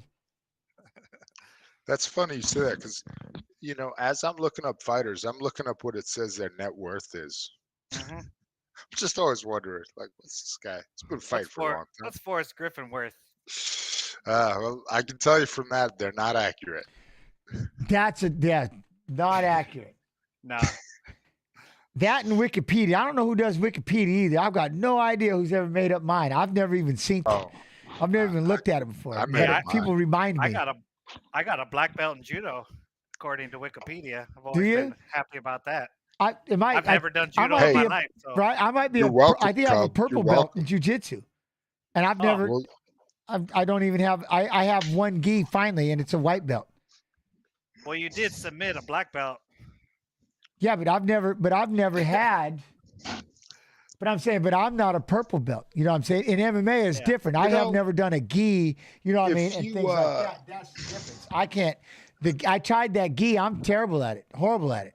You know what I mean? The wrestling. But see, that's the other thing is where would you rate the wrestling side of it? Only because we don't have belts, right? But if you're a top level wrestler, that's got to be the equivalent of, wouldn't you? You know, 2A champion in college, runner up for the nationals. You know, there's all kinds of you know, awards and accolades for wrestling, you know, because they actually compete and do it. Yeah, but I'm saying because they don't get the belt, you just don't get the same kind of respect. You know what I mean? But it's like, I've been doing this for a long Bo time. Nickal, is it 2-time All-American or 3-time All-American? 3-time All-American, and he's so and he's when hands you tell down. me a wrestler's a 3-time All-American, that's like saying he's got a black belt. Yeah, you he's know a what black I mean? belt in Exactly. wrestling. Well, There's a translation. Well, he's got a black belt in combatives, which is what that is, right? In that whole the sambo, Greco, freestyle, jiu-jitsu, judo, all that. It's all in that grappling aspect. And our biggest thing is the front headlocks. That wrestlers were made to snap down on that front headlock and hang out there. You know what I mean? And that's just it was tailor made. But just because you don't have the ranking. But I'm just saying in that Wikipedia it says I have a purple belt. Well, I don't. I want a blue. I don't even have a blue one. Can I have them? I'll take them. You know, it's like that'd be cool. I think somebody could hook you up. Cub, you're a black belt, right? I'll give you one. You're a black belt. I'll give you a stripe. How about that? I love it. I appreciate it. That'd be tight. Hold on. Cub, you're a black belt, right? And do you have stripes on your black belt? I have 3 stripes. As a black belt. Yeah. Okay. See? So the lineage I come from, you can't give black belts until you get your stripe. And I never got a stripe. Even though I've had my black belt since 2009, I actually retired it. I haven't grappled with a gi in like 6 years. Well, I think you're supposed to get a stripe on your black belt every 3 years. If you actually do Yeah. gi jiu-jitsu, a couple times a week. I think you do, but I check yeah, in like once a month yeah. as of Yeah. late. I had a good little lunch crew going, where I would roll with some purple and blue belts for a while in the gi, which was great because I felt like just a king. And I was also like 30 pounds heavier than them. So that's Oh, then they got too good, so I quit. Yeah. I started getting pretty good. I was like, oh, I gotta stop. yeah, it was too much for me. I couldn't. I just couldn't. The gi it's a lot. It's like, It's too but I'd slow. like to get more into it if I could. But I definitely, like I said, the shorts and the shirt wrestling aspect, 100. Once you start getting older and you roll with other older guys in the gi, it is nice because Yeah. if you have some, if you have some awareness, once you can kind of slow the game down, Yeah. think a little more, pick your spots, rest. Yeah. I like that. Not so much scrambling and scrambles. And it's like you grab that pant leg or that sleeve and and you can just kind of hold them there. And everything's so slow. And that's what you got. I think that's the one thing I started worrying more than anything is I just got to make sure whatever I do, they hem me up and they've got my lapel. And I'm like, how you stop this? It's like, stop. Every time I move, they get a hold of something. I get locked down and it takes me half an hour to get out. I'm like, how do I get out of this? Take it off. I was going nuts. There's nothing to it. It just takes like 8 or 9 months of hard work, 2 or 3 times a week, and then it's like not that bad. Yeah. And now you know why I quit. It's like I got to do this all the time for like years before it stops man, sucking. I love it. I do love it. I do love it. It is funny. But like I said, because I like with my son getting to that age now, I have to get back into shape so that I can wrestle with him and drill and stuff. And it's like, man, I do miss this. I do miss it a lot, just the rolling around and stuff. It's cool to be in a place where I start rolling, getting in there and having fun again. So it's been a lot of fun. Son? Huh? 14. How old is your son? 14 coming up. Man. Yeah. He's about to whoop your butt now. It's coming. He's getting big. He's got the voice to drop. He's going into his freshman year. So, this is going to he'll be 14 rolling in. And it's going to be fun going into his freshman year. He's been wrestling now for a year and a half. So I'm excited to, this has been a trip. It's been a lot of fun to kind of go through this journey with him. And it's tough. So hopefully, like I said, we'll have a lot more fun this summer and just get him ready for his freshman year. It's tough to watch. Are you the crazy wrestling dad? No, I never would be. That's why I stepped away and never coached him because I never wanted to be the crazy wrestling dad or anything like that. But you know what it is, Cub? I got PTSD. I sit there and I can't never sit in the stands, and I'm constantly moving and shadow boxing, and and I got to kind of pace back and forth, and I'm like, I'll just be over here. I go, just let me sit over here, and I'm just like, when I watch the practice and stuff, I kind of miss it because I just remember all of a sudden I'm going back in my life and remembering wrestling and training, and I'm like, this is so cool, and so I just kind of just let me be in my groove, and but I'm not angry or anything like that. I'm just kind of just remembering. I'm like, man, this is so awesome, and just kind of leave me sit over here and I just watch and hang out. But yeah, that's why I never coached him because I was afraid that would be daddy being an asshole, getting all intense. Like and I never wanted to be that person. So I just kind of sat back and I trust his coaches and stuff like that. And then he and I will, when we get home, I'm kind of like, all right, well, we have this and this. Let's work on this. And he's in with that. So I kind of, if it's cool, I want to do this. And we're getting to that age. I'm like, so now you want to with conditioning. We've got hills and sprints. We got a lot of stuff we can do. Too much, Dad. I go, all right, we'll slow it down. That's cool though. But it's definitely been a lot of fun. 100%. My daughter had her first jiu-jitsu tournament last month. And she didn't want to do it. And I just kept telling her, it's all right. It's okay to be scared. Just do it, And they just drill. They don't really ever practice any real moves because she's 5. So I told her when the match starts, you're going to shake hands and then just grab her legs and get on top. And she did exactly what I told her. And I was like, yeah. And then the girl sprawled on her, took her back, started choking her. And, she was like, and then I was just like, oh man, I told her exactly what to do, and it didn't work. I felt bad. But she was like, oh, I had fun. I was like, awesome. There you did go, great. right? Yeah. And that's when he did that first, because he was like, I'm going to start wrestling. And I had to go through that. I was like, wait, what? Oh, I'm wrestling. I wasn't ready. I wasn't ready at all. And I had to watch him do the junior high practice. I couldn't even go to practice and watch him. And he did his first match. I was like, oof, you know. And then he had a bad day where he got pinned a couple times. I was like, oh, buddy. I was like, that's why I didn't like you doing this sport. It's like there's nowhere to hide, you know. But it was all right. But yeah, it was tough. It was tough on him. So Look at, he looks ready. Pickett looks fired up when he comes out. Yeah, he looks happy. He also looks like he's being cornered by Fat Joe, the rapper. Oh, no way. Yeah. No. Oh. No. Oh. But that guy does look like him. He's a dead ringer for Fat Joe, the rapper. I can't stop staring at him. Yes. That is awesome. Man, you thought I pulled things out of the crowd. Forrest just said, boom. He's already, man, he's got me beat, Chad. He finds, I'm stuck. He's got me speechless. That's my thing. Everywhere we go, we're always watching fights, and I'm always finding things in the crowd. You know, Jamie Pickett going in here, he has to know he's coming in here as a professional opponent, meaning he's coming in here to lose to Bo. You know, they were showing Bo Nickal's wrestling accolades and his trophies and him pinning people in college, you know, I guess at Penn State, but you know, this is that opportunity. And, you know, you're talking about he's fighting a guy with 3 fights, which at the end of the day, I don't care how many wrestling matches you've had. This is a fight, T-Mobile Arena, 20,000 people. But actually, now that I think about it, some of those, you know, where he's from, Penn State Wrestling, they're wrestling in front of crowds of 30,000. Easy. They're big, yeah. That's madness. Yeah. But now, in Georgia, with we had that, like 3 guys brought their girlfriends. That was about it. But with that, you know, what if you are Pickett? You've got nothing to lose, Cub. You could just start blasting. You know what I mean? It would almost make, it could be, there'd be a point like, would it motivate you? Like, man, I can't wait. I am going to just shat right in this boy's Wheaties right here. I can't wait. I'm going to beat the superstar. You know what I mean? Or do you just, you got to feel that way, right?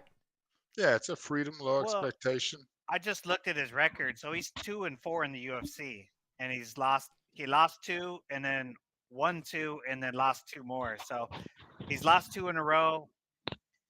I think you know how it is when you lose 2 in a row. That in sucks. UFC, your back's against the wall. He's either about to accept it or do something. Go for it. Yeah. He can't play it safe. There's no playing it safe. And that's it. You can, and that's the sad part is you start to get that, you start to accept it. You'll give it a minute. Up, it gets hard. Next, you know, that's, you know, again, you're like, I'm good. And you just break because, like, I wasn't good enough to fight him anyway. Or, you know, can you fight through it? But he looks, I'll be curious.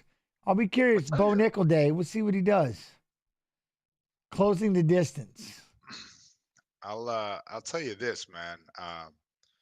It's hard for the UFC. You know, they want to build a lot more stars than they have, and they're trying to build Bo Nickal. But at the end of the day, it's a fist fight, man, and you don't know what's going to happen in there.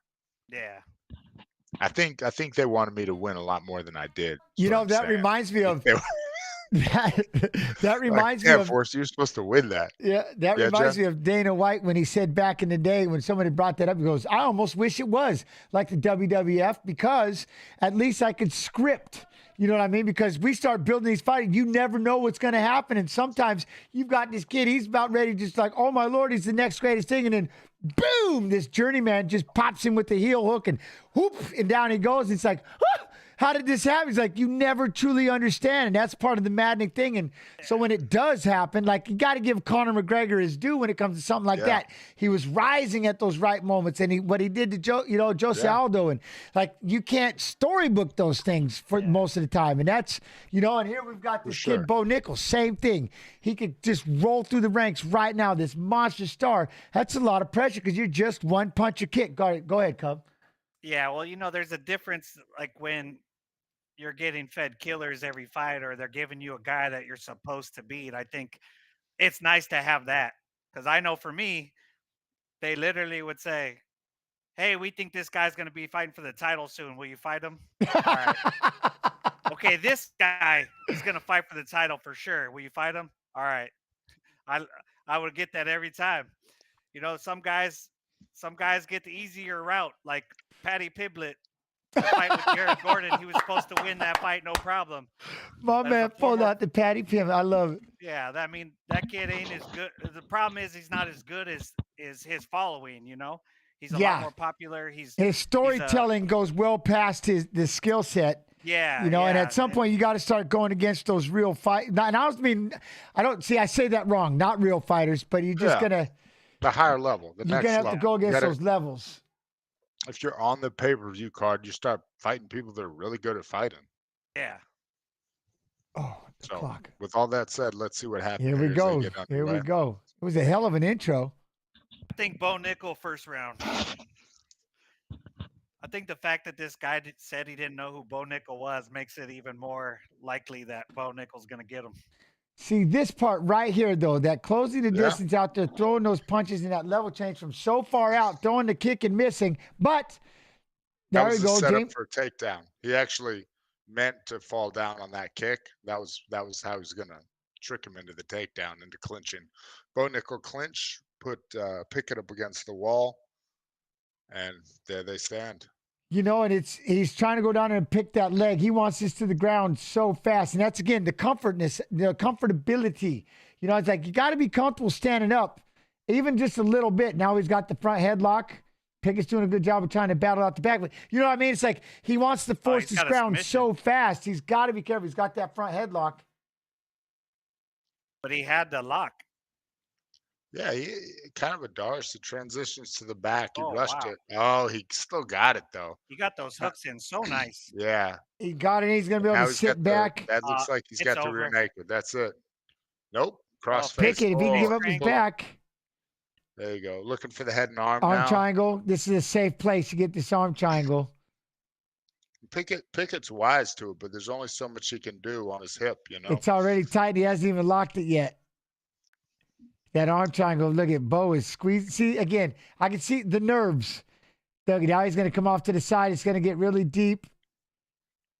That Bo's so strong, Jamie's already, guys that wrestle at that level, I'm sure that's so strong. That grip. So strong. You're supposed to be safe, but sometimes you're like, how did he still? I was still choking, and it wasn't supposed to be choking me. He's trying to fight it. Look at Bo is turning red. He's still in the half guard. If he can hold on somehow, again, these are those inexperienced moments. Now he's going to try to grab this choke and really point it. He's not coming off to the side. If he'd flatten out a little more, get off to the side of it. He could just try to clear his leg. Now he's trying to clear his leg. And they could start getting more, like you're saying, at that 45-degree angle. Yeah. Now, see, he's starting to flatten it out and get that shoulder in there. Yeah. And then again, if you're Bo, you just don't have to. You just stay. You just hang out here. You know. Yeah. You're fine. Look how red he's getting. Use your shoulder. I mean, do you think that's kind of the thing, right? Just this pressure. Yeah. He's so uncomfortable standing out there on his feet where you start to force a takedown. You could open yourself up to a knee or a punch or something. You know what I mean? You got to learn how to relax a little bit and close the distance. That's, again, it goes back to Randy Couture, my hero. Get in there and just over-under, body lock, Greco. Oh, he gets free. He got a deep breath. I think Randy Couture was maybe the godfather of fence wrestling. And then he got him. 100% he was. So Bo got the move. Bo gets him. I didn't even see the tap. I think it was just right when he adjusted. It was just the time, you know. He was down there struggling for so long, he just couldn't, you know. Again, that cumulative effect of lack of blood to your brain. I like the fact that they're building him up though, because this guy could be a huge star for the UFC. Yeah.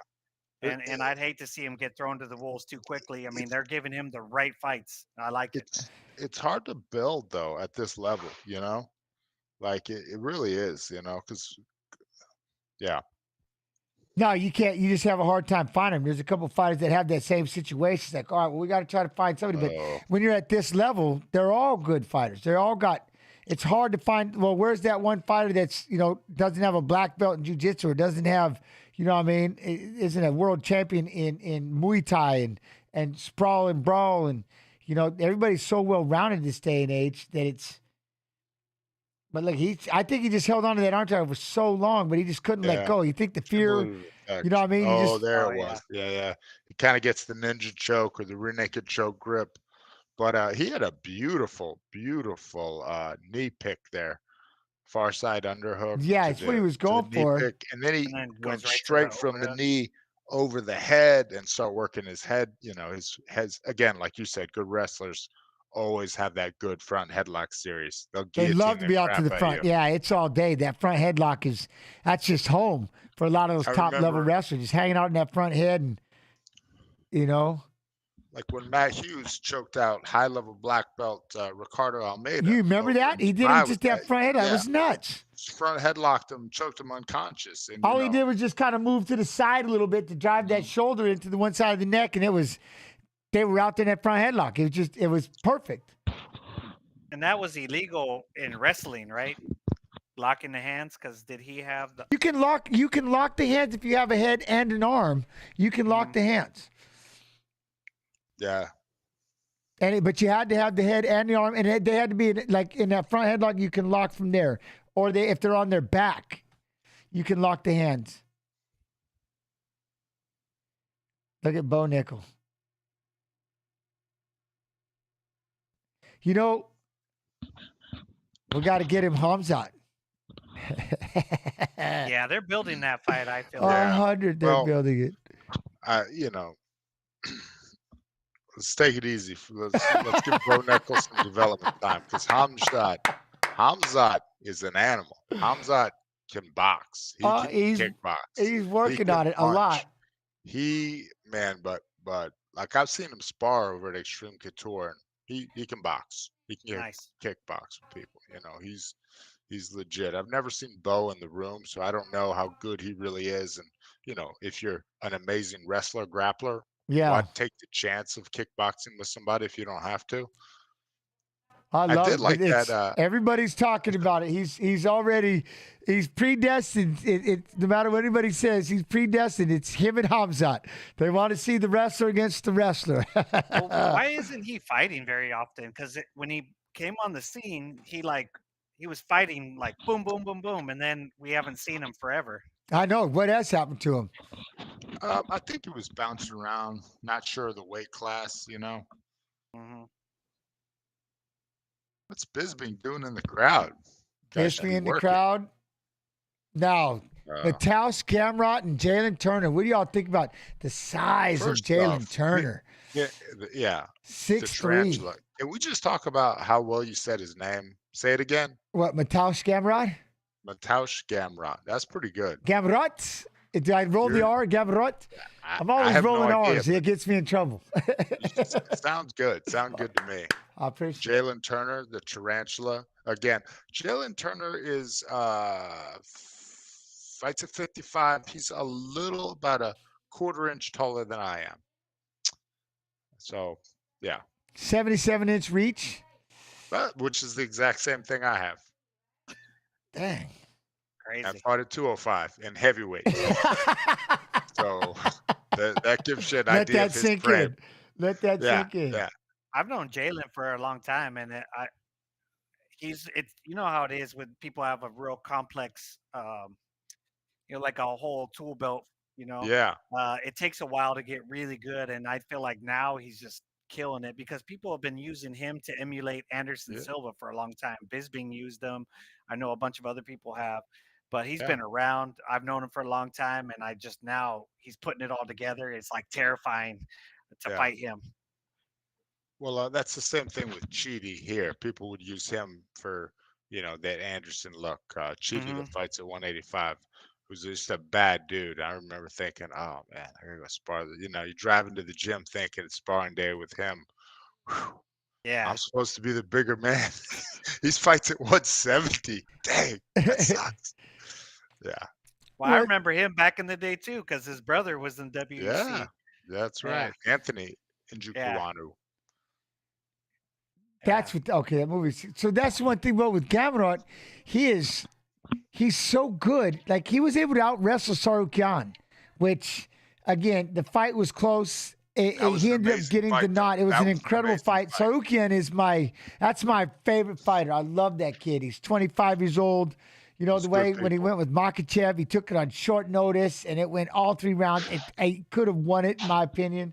You know, but the way that he does, and Gamrot was able, then it goes back to just tell you how good Dariush is, you know, when he fought Mataush, beat him. But his wrestling it's good, real good. This is going to be I'm excited to see this fight. Jalen's kind of been, southpaw. I'm excited to see him utilize that range. It's gonna be a lot of fun. 6'3" to 5'10". Yeah. You gonna go out? What? Oh, sorry. Oh, you gonna go out to that International Fight Week thing? I think I'm gonna show up this time. Yes, I'll be there. Yeah, you should go. I hope so. They keep changing the date on me. I want to be there. I'm gonna go out to it. I'll be there. I think I want to get my jacket. You know what I mean? Yeah. I think I have a coat or something. You know, I got to do it. Yeah, I'm excited. I'm really excited. Sure. I'm gonna try to make it. Oh my man, I'm excited for that whole week. Is he not? If I make it out, I owe you a beer or something. You and me, we drinking. Okay, me and Cub, 100%, 100%. Don't you dare! Don't say it unless you mean it, Cub. I'm in. No, I'm. Yes. I'm in. Me and Cub, we go. All right. Yes, you heard it, chat. You heard it here first. Me and Cub, we're going out. We're gonna go out with the stream. If I tell my daughter something like that, it's like a blood oath.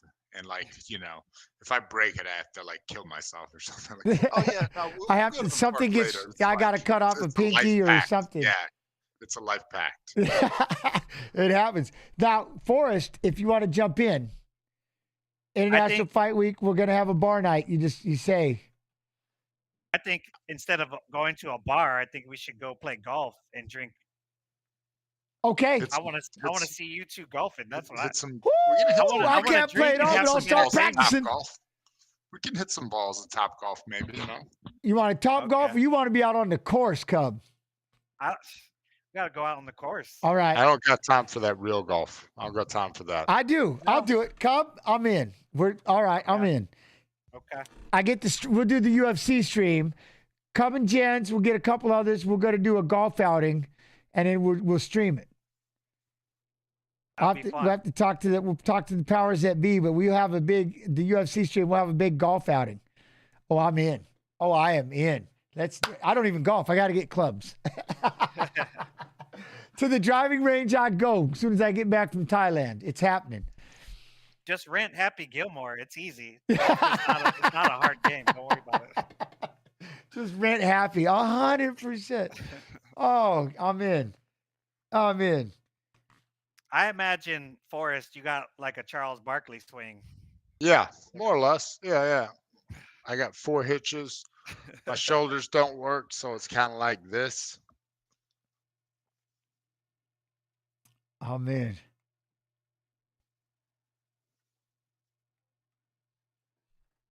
Oh, look at this. I'm pumped. For yeah, this this fight. is gonna be a good one. Jalen. This is gonna be a good fight. Yeah. T-Mobile Arena fired up. Happy Gilmore, that was awesome. Just watch Happy Gilmore and you'll be set. Be ready to go. Just tap it in. I don't know. Do they have golf in Thailand? I'll start trying to practice. I don't know. Look at him. He looks fired up. I like it. Jalen looks like he's... Yeah. Again, I'll 2 really nice guys here. Jalen Turner was in the PI this week. Super nice guy. Gamrot was in. Super nice guy. And now they're going to beat each other up. Not be nice at all. So there you go. If they make it around. Jalen was supposed to fight last month, right? Yeah. What happened? His opponent got sick, I think. Trying to think, who was he supposed to chat? Who was Jalen's opponent supposed to be a month ago or whatever that was? Question for Forrest. Did you know hanging from a bar can cure your shoulder injuries? Or in my case, it could just leave me without arms, and my arms would still be up on the bar, and the rest of me would just fall down. It just fall down. Yeah, I got you. I got you. All right. Oh yeah. That He was backfired. supposed to fight Hooker. Dan Hooker. Dan Okay. Hooker, that's right. Yeah. At Yeah, Garbrandt won a decision. I'm yeah. You thought about it. That's awesome. Damn. I mean, Hooker's a savage too, you know, coming off a bunch of losses, still like, oh, I'll still fight the best. I don't care. Nope. I know. don't I give- feel bad. I feel like they could have navigated his career a little better. It's like, give the guy props for taking those fights, but man, get a win, and then half of those losses may not have happened. The way Pride used to do it, we're like, all right, you're gonna fight Fedor on 3 weeks' notice, but after that, we'll give you some guy nobody's ever heard of that's like 13-11. We're gonna build That's up your Carlos confidence, Jr. and then we're gonna throw you back in there against another big name. Yeah, and Showcase yourself, and then you got to go again. And by the way, Jens, we're gonna move you up to 185. Yeah, 100%. Your No big opponent's deal. been changed. Your opponent's been changed, and you're gonna fight at 185. You're golden. But don't As worry, I get off the he's plane. gonna make 185 for you, Jens. Yeah. No problem. Yeah. Man, that happened to me in the jiu-jitsu tournament. I get there, I'm like, you got to win this, because I'd already been fighting and stuff. Yeah. And they're like, well, they're gonna combine the belts, and then you have to go up a weight class because there's not enough people. I was like, cool. I got no pressure. The guy's bigger than me, and he's got a higher belt than me. And then right before they go, hey, so the guy you're going against is blind, and you have to start in the clinch. And I'm like, So I'm a purple belt at the time. The guy's a brown belt, and he's got like 20 pounds on me, but he's blind. I'm like, man, I don't know how I feel about this. So it was a unique one, but I armbarred him, and then everyone told me I was a jerk. Yeah, that's lose-lose. Yeah. It is weird. You got to keep the grip with them at all times. We'd have to start. Yeah. Yeah. Gamrot is coming out fired up. All right. Oh, Gamrot's a pretty good favorite to win, huh? I guess the internet says that the tarantula Jalen Turner has no takedown defense. No, it's going to be, you have a problem here then. Then it's like, how good is Dario? 60 seconds on predictions, chat. 60 seconds. Who's got the 100,000 on Gamrot? Jonas. All right, Jonas won with that. And then DJ Lethal over there for Turner, 80,000. Good luck. Good luck. Half-inch reach advantage. Look at that. What Jonas is that? Is that Nick Jonas? Nah. Jonas won. Jonas G Brothers. won That's that. the guys that sing that bop, right? Bop. Yeah. That was the Jonas Brothers, right? They've been around for a long time. Wait, what? Oh, sorry. Apologies. I honestly don't know any song. I know the Jonas Brothers. I just don't know anything they actually sing. Oh, I just say my Hanson brothers. Like, yeah, it'd be true because I'm like, wait, Mbop. The Wait, those are my Hanson Hanson brothers. Yes. It's like, huh? That's who they You almost had me. I was like, wait, Yeah. did we jump into another? Is that another? Did we have? It's the Matrix. Is that another glitch in the Matrix?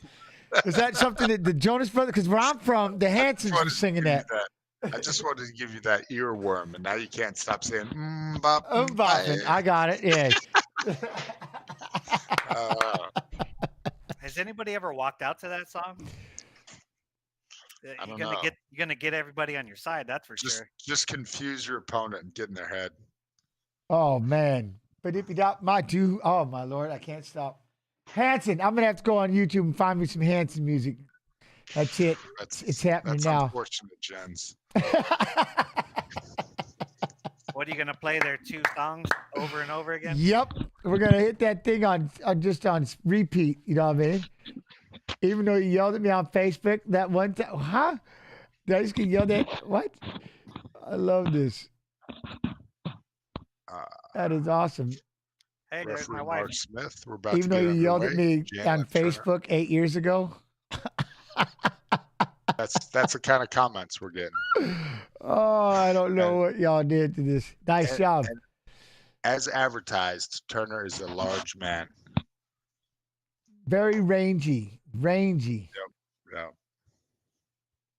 Well, Gamrot comes over with a nice right hand that lands on Jalen Turner, the southpaw. See, I like that right there. Gamrot bouncing, trying to keep that foot on the outside. Yeah. Mm-hmm. See, he's circling. I like that. I like it. Like feint one way and then go the other. He's kind of, Gamrot comes in, lands a shot, but Turner's there to land one as well. Man. And that's it, that range. When he lets that left leg go, he can hit you from a long distance. Turner, that is. Oh. That's funny. Nice. Gamrot turned southpaw, and then Turner turned orthodox, and then Turner threw some nice straight long punches. Would you see that right there, Cub? When Gamrot, he fired in with that left hand, and the 3 punches that Jalen started throwing as he was trying to get out. That was impressive. When you have that opposite stance and they throw the straight, if you go over the top of it, you actually win. The top hand wins. Gamrot's starting to show the takedown, which obviously is what you want to do against Jalen Turner. Get the takedown and preferably get out from between his legs or get past those legs because, again, the tarantula, long legs. Very long. He's doing a good job of cutting off the cage, kind of staying right in front of him. Boom. Gamrot goes in on a double leg drive. Turns the corner, committing. And Gamrot is a fit guy. He showed, even in that loss against Dariush, that he can wrestle for 15 minutes. 100%. Turner looks calm, though. Turner looks calm, based out, still working to get up. He's not accepting the takedown. That's a great job. And I like that he's not letting Gamrot step over that one leg going into a half guard so that he can climb up the body. Then, then he can hold you down. Well, Jalen's got a really good wrestling coach that he's had with him. Oh, yeah. I don't know why I'm blanking on his name right now, but he used to fight. He's really good, though. You know who you are. Wrestling coach, you know who you are. And you know you're good. Now Jalen's on his butt, so I guess this counts as a takedown, but he's got his fence on the back, and he's not in a position where Gamrot can land any strikes. Before I do that, though, is that Marky Mark right there behind him in the turquoise sweatshirt? Yeah. Is that green? Is that Mark Wahlberg? Yeah, right it is Mark Wahlberg. All right, there you go, Chad. I got one. He lives in Vegas now. The big question is, what color is that? We don't know. Yeah, it's Turner's up. Turner's up with the overhook. Yeah. Gamrot's still got the body lock, but Turner, again, he's got the shin frame, and he looks like really comfortable here, like almost like he knew he was fighting this guy, so he prepared for this specific battle. Resting his leg on that thigh. Look at trying to square up. Fired a big knee, big combo for Turner as he broke away. Jalen Turner, now that, if he uses all his tools, he is a problem at this weight class. Very scary with that range. What he did right there is like when you do get away, a lot of people try to make him pay, get on him, because that the guy that was doing the wrestling has to recover. They have to. Yeah. They need a second break. They want that. And if you put it on him right away, they're like, "Oh crap!" But Gamrot got a partial takedown off what appeared to be either a slip or knockdown. I don't know. Yeah, I was just say, did Jalen drop him with that shot? I don't know, but now he's looking. We got to be careful because he could fold into a triangle. Yeah. Gamrot pops out. He cleared the legs and now he's almost in cross-side half guard. Now he's in half guard. Oy. Yeah. Again though, Gamrot's working. He's working hard for these two. Turner's working smart. Yeah. Right? Like Turner's not really burning himself up too much, you know what I mean? He's doing a good job of just keeping the knees in there. Gamrot's working his ass off to get these positions. And now he's trying to collect that Dagestani handcuff. Can't do it. He does land a couple nice shots. I like those 3 shots he was getting up. They're back on their feet, but in my gym, we call that the pain tax. You get hit a couple times, but you get to your feet. You pay the tax to get up. Yeah, exactly. And I like that. Turner said, "Yeah, go ahead, tag me a couple times, but I'm getting up. That's more important." 100%. 100%. It's better to take 2 and get up than stay there and take 20 and lose the round. Yeah. And Turner's walking Gamrot down. Now he's doing a better job of pressuring him and trapping him against the fence. All right, round ends, but But Gamrot definitely knows he's got his hands full now. As hard as it is for him to get those takedowns, that's, I mean, is he going to have enough energy? How much is that going to wear him out? It almost seems like that Jalen's doing a good job of kind of keeping the energy, putting that pressure on him. You know what I mean? He's able to throw those combinations after Gamrot makes an attack. But looks like he's starting to wear him out. He's starting to get tired. Like he's overstressing trying to get these takedowns. Yeah. Which, when you got a guy as long and bad at you as in front of you as Turner, like I'd be stressing to get him down too. My question would be, did Gamrot do enough to win that round? Because I think he probably was on the wrong side of the total significant strikes, but he definitely had some control and, I don't know. That's his wrestling coach, by the way. He's a That stud. guy. I've trained with him a bunch at Jackson's back in the day. Well, if a guy's head looks like a thumb, that he's a good wrestler. Exactly. Gotta be. Oh, am I doing the water look again? All right, I got it. And then chat wants to know, what kind of big ass plant is that behind Forrest? He looks. Oh, it's Dark Lord is the nickname for it. I forget what it's actually called. It's something in the Monstera family, I believe. I love it. I love it. The name Forrest, you gotta have some plants around. We're back on our feet. With name Forrest, you got to have some around. plants around. Either that or live in the woods. I love it. Look at Turner just walking him down. Walking him down and utilizing that range and just waiting to blast him. But I like that he's staying patient enough that he's not like over pursuing. Yeah.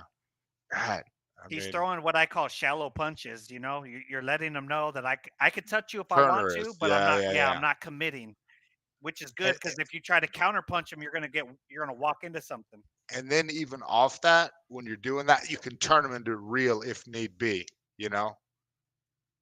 Kind of like how he just loaded up that knee a little bit. That was a beautiful knee, and I'm going to show that knee a lot if I know a guy's trying to take me down. Yeah, he's been showing little shovel punches, uppercuts, and knees. Yeah. Smart. They're both in such.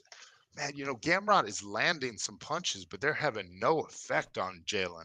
Nothing. But if you notice, Gamrot is kind of giving up on the idea of shooting his takedown right now. Yeah. Yeah. Again, a lot of people online seem to think Turner won that round. I don't know. It's a hard one. Well, he definitely landed the bigger strikes. Gamrot just had the control. His takedowns, he didn't even do anything damage-wise. He just had control majority of the round. That's it. I guess I'll go with it. I like exciting fights. Oh, God, right there. He landed that shot just on missing Turner. those counter shots. And then Turner had like no effect. That's kind of scary. And again, southpaw and southpaw, leg kick in there. How do you get inside that? I don't know. And then the other thing about that was a knockdown. Just right on the temple there. He paid for that. For a shot, then you see how he stuffed the shot. Then he's landing those kicks. They both landed right. That punch on the way in. Yeah. Oh. Uh-oh. Here he comes. Jalen's stalking. stalking. Look at what a man. Good job. Now he's got the sprawl. Oh. Gamrot's taking desperation shots, and here comes Jalen. And again, you mentioned kick to the liver. Now he looks. And as he backed out, he threw a body kick. That's beautiful. That's such high fight IQ. The only thing I can think. Down, hit his body. Jalen Turner knocked down Gamrot. Sorry. Jalen knocked down Gamrot. Jalen's just doing a great job of just piecing him with these shots. Gamrot's having a hard time. He can't get inside. And when he does, he's just getting flicked off and sprawled. And then there's a boot and 2 punches waiting for him. Every time he tries to walk away, he's in trouble. Now, Gamrot's landed 2 or 3 left hands. My thought is really commit to those left hands, followed up with the right, and then shoot your takedown. Nice shot. Nice timing. Jalen stepped in to try to throw a right leg and got in close enough that allowed Gamrot to get in with the mid-level takedown. Now he's going to sit in half guard, come out to the side, and start making up. We got a crucifix. He's got to make up for the round. He's still stuck in half guard, though. These aren't substantial shots, but they were, Gamrot landed a few. Jalen Turner fights his way back to half guard. It's weird to have the crucifix but still be in half guard. That was I didn't think I thought he was out to the side. I mean, that's how long Turner is. He's making great choices. He's like, well, I know I'm in a crucifix, so I'm going to get half guard real quick instead of trying to panic and get out of this crucifix aspect, and then I'm out of it for good. I don't know. I mean, if you're Gamrot, you've really got to work here to win this round. Yeah. Hasn't done enough. Oh, especially if he gets reversed right there. Jalen almost was able to bump him off. Staying at half guard, scoring those points. I've been thinking, I don't think I've ever seen Jalen get rocked or hurt in a fight. I mean, neither. Oh, we got the crucifix, though. He's throwing a lot of shots. They're little pity shots, but they're, look at that. Over time, they're building up. Dang. Is he taking this round back? He took this round back? Hard to say, but Turner still looks relatively relaxed. Yeah. I mean, he still needs to do something if he wants to. And Gamrot's still working, trying. There's the round. Oof. I thought Jalen got that round.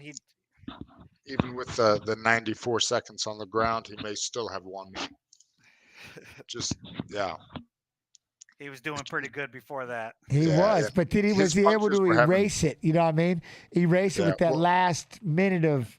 I feel like the judges aren't really scoring just wrestling like they used to. They've kind of chilled out on that, which I think is important. And like you said, that was a knockdown. You know, I know Gamrot was shooting into it when he got clipped, but let's see, is this that? Yeah, Turner just ate those punches. Oh, hey. Gamrot, this boom, right into the takedown. Just running that double. God all bless. Day.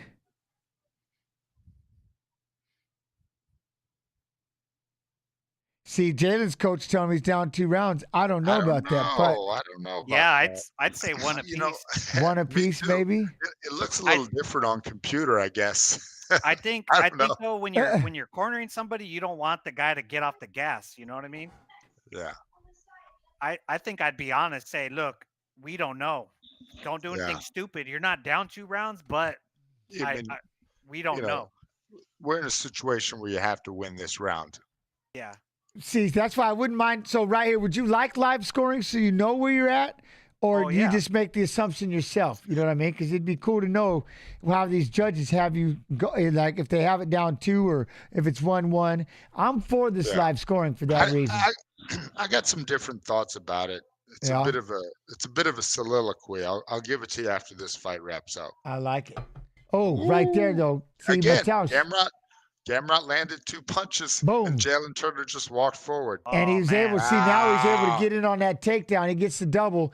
Jalen's going to try to scoot back and get his back to the cage as fast as he can. But yeah, like you said, Turner did a great job of wall walking. Now he's got his back up on the fence. You could tell Jalen's a little frustrated by the way he's kind of rolling his eyes. Yeah. You can't get frustrated. You just got to get back to work because it's hard to fight up. And if you're annoyed at the situation, you're not going to fight as hard. You're kind of having a pity party for a second. 100%. You're too busy being pissed off. Yeah, it's like, and then you start getting frustrated. Like I can't get to my feet, and then you start beating you defeat it. Right, you're defeating yourself with your thought. Like right here, it's like, damn it, I need to just get back up. Now do everything you can to get back up. Gamrot, it's literally become that kind of fight. Gamrot's got to do everything he can just to hold you down. Yeah, Jalen's up.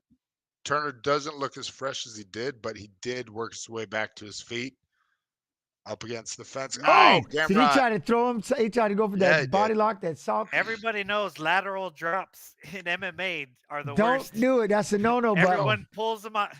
We call it pulling mount. You always pull somebody on top of you. With that said, Gamrot did exactly what you should do and hit a second effort. As soon as they hit the ground, he went again, and now he's in a. And you should know that, right? That's that Carly's level. That's that line that you take your first shot, second, third shot as you drive him out of bounds. First, boom, boom, boom, going through him. And that's the biggest. Absolutely. Now, but see, again, he's got him stuck right here. Jalen's got to start putting a little extra, maybe framing the face, doing something. He's getting stuck and just pushed up against his fence. Double underhooks from Matowson. He's throwing knees to the thigh, but Jalen, you're going to have to go a little extra. I don't know, unless you think you're ahead, but I wouldn't be. I'd want to get free from this position or try to. Yeah. And Gamrot's 2 minutes left, holding him on the fence. Jalen's oh, wow. Nice. They stopped it. Yeah. If Jalen lands some good strikes right here, it's going to be just like every other round. Yeah. Hard to score. Hard round to score. 2 minutes. And Gamrot. I can't believe he just broke that. That was Chip. Well, I mean, he can, but I thought it should be broken, but I didn't like the way he broke it. As Jalen Turner says, "What's happening here? Break this." Yeah. That kind of was like, oh, you broke it because the guy said break it. Don't do that. Ooh, he big 1-2 lands nice for Turner. Left hand. Nice left hand lands. Yeah. Oh, Gamrot went in for a double leg drive. Jalen sprawled. There you go. No second or third shot for Gamrot. They're back on their feet. You see what I mean? Where's that? He needs that second shot now. Once Jalen sprawls, boom, drop back underneath. He came up, in all fairness, and tried to get the head, but truth. He ain't gonna shoot anymore. Jalen wasn't having that. Jalen's landed 2 knees the last. Firing those knees right up the middle. Yeah, and you take a knee to the chest. Primarily in the pec, yeah. Hop. He's got good size. He goes pecs. in on a single. Gamrot's in on a single. Going to try to run that pipe. Head outside. Now he's swinging the outside. He's going to bring it. Oh, Jalen tried to do a jump knee. Now we're in on a double. Yeah. Up against the fence. The jump knee, the jump knee didn't work there. I got him pushed up. Going to try to lift him up. Gamrot's got his hands locked. He's trying to pick him up, but you're trying to pick a guy up that is 4 inches taller than you, 5 inches taller than you. That's a tough road to hoe, He'd be better off trying to trip down. The one thing is, doesn't look like his head's hidden enough that Turner can't hit him too much. But Gamrot, 27 seconds left, driving him into the fence. Ooh, I'm tired for these guys, though. 100%. Now he's able to look off to the side. Jalen just frustrated. You just got stuck with the backpack, and he's just not going to get off you. Now he's got that body lock, and he's not weakening in the aspect. Oh, good scramble into a mount. With 9 seconds left. Gamrot gets into the mount. Jalen's going to try to sit back up and grab the head, but dang. You see what I mean? It's just that aggressive, relentless attack that once he grabs a hold of you, that Gamrot did. I can't believe he got enough gas in the tank. So it was Gamrot's chain wrestling right there. Jalen Turner actually hit him with the wizard, and Gamrot just chain wrestled until he got into mount, just kept going and gave it that little extra bit. Yeah, that was a great fight. If you can appreciate wrestling, that was a really good fight. And great counter wrestling. Great striking by Turner. Turner's still a problem. Even if he loses big time this fight, I ain't looking to fight him if I'm 55. That dude's a problem. He's gonna hurt you. He's got good straight punches. He's got a really good chin. He's gonna knee you in the face. He's gonna kick you with those skinny, bony legs. Yeah, but even that, look, he moves forward a lot, does Turner, even after he gets hit.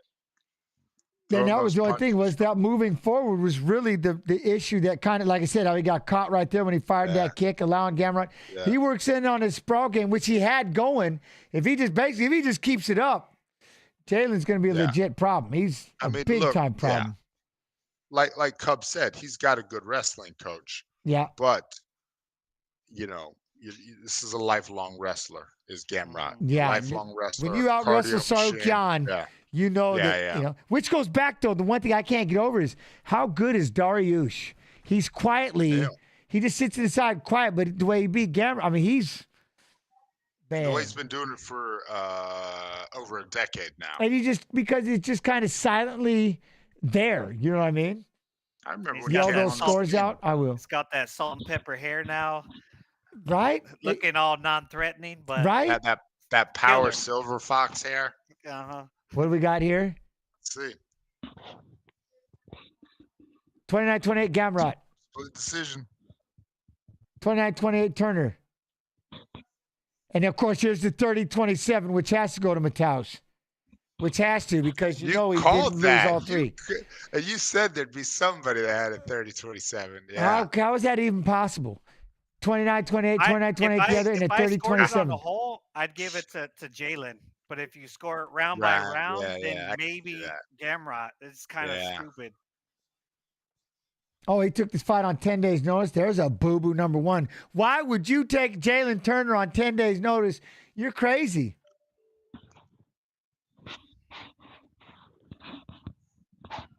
Okay, well then his wrestling, I'll give him that. That was a hell of a performance. Yeah. You know what I mean? Great. For this guy's 10 known days for having notice. a gas tank, yeah. Hey, and that's what happens if you go back to the gym and train. You don't have to be preparing for a fight all the time, but you should be training in the gym, and just preparing. What's your preparing job? and having fun. Yeah. You're a professional fighter. It's like if you have a job, you go to work. Just because you just because you fought doesn't mean you get to not go to work anymore. And this guy was obviously in the gym working because he showed up and wrestled hard. And he's got like 14 different skin diseases on him, like a real wrestler. Like he's got all kinds of dots on him, right? That's real wrestling shit right there. That's how you know. Oh, he's got cauliflower ear. He got Then he's got all cauliflower the dots, a little ringworm on the forehead. He's got that swelling circle on the forehead up there. Saying if he trims his Oh, beard, he's he looking probably right got at that. some Come facial on, stuff. man. He didn't do that. Some herpes under there. Oh, You don't my know. man. You Oh, don't know Forrest. about My- that. That's that wrestling love. That's that wrestling life right there. You just learned, man. You get, like I said, that ringworm don't play, man. All right, I got a video note for the next fight coming up. Neil versus Rakhmonov. I gotta find it. Let me find it. Rakhmonov. Yeah. I don't know. I should learn the dude's name because he can fight. Proudly repping Fortis MMA in Dallas, Texas. Here's Geoff Neil. Started 5-0, has fallen back a little bit. He has had some health issues. It started off with Neil Magny. I was gonna fight Neil Magny. That's when I got sepsis and I had to pull out of the fight with Neil.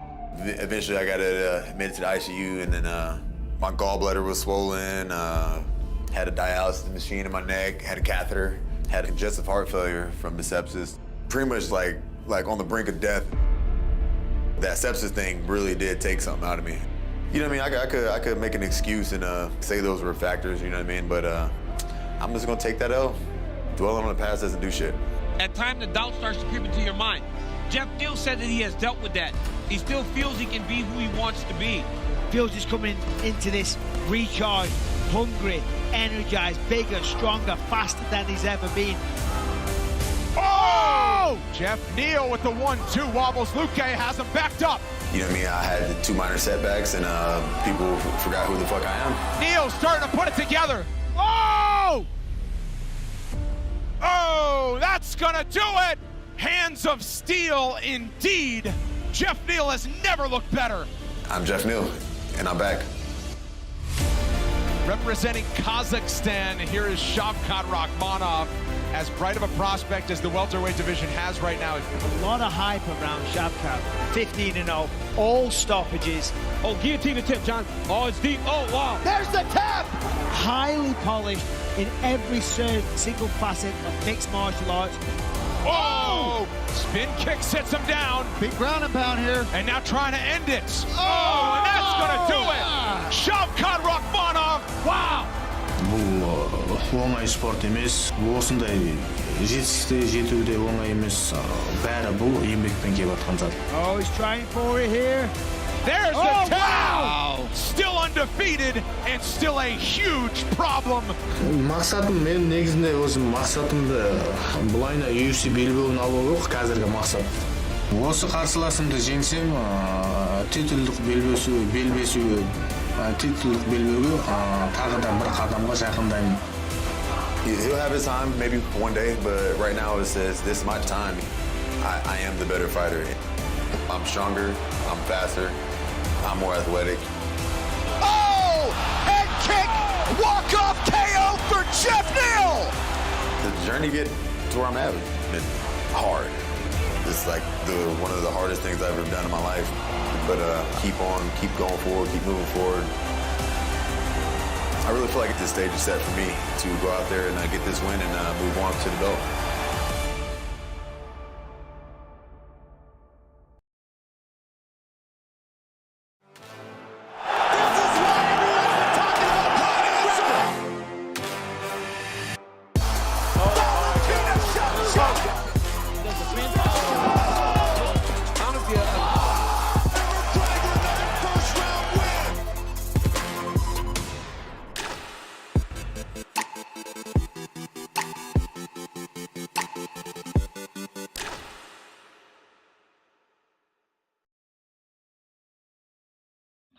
Or it would be the way to go, you know what I mean? But Gaethje and Fiziev, boy. Edwards versus Usman Tree, March 18th. I'm going to miss that.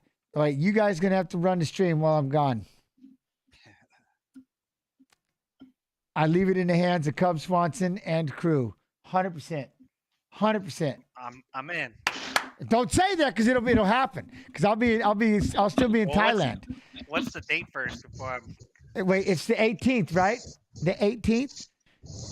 Usman and Edwards, and Fiziev and Gaethje. Is that the London card? Is it in Londinium? Yeah, it is. All right.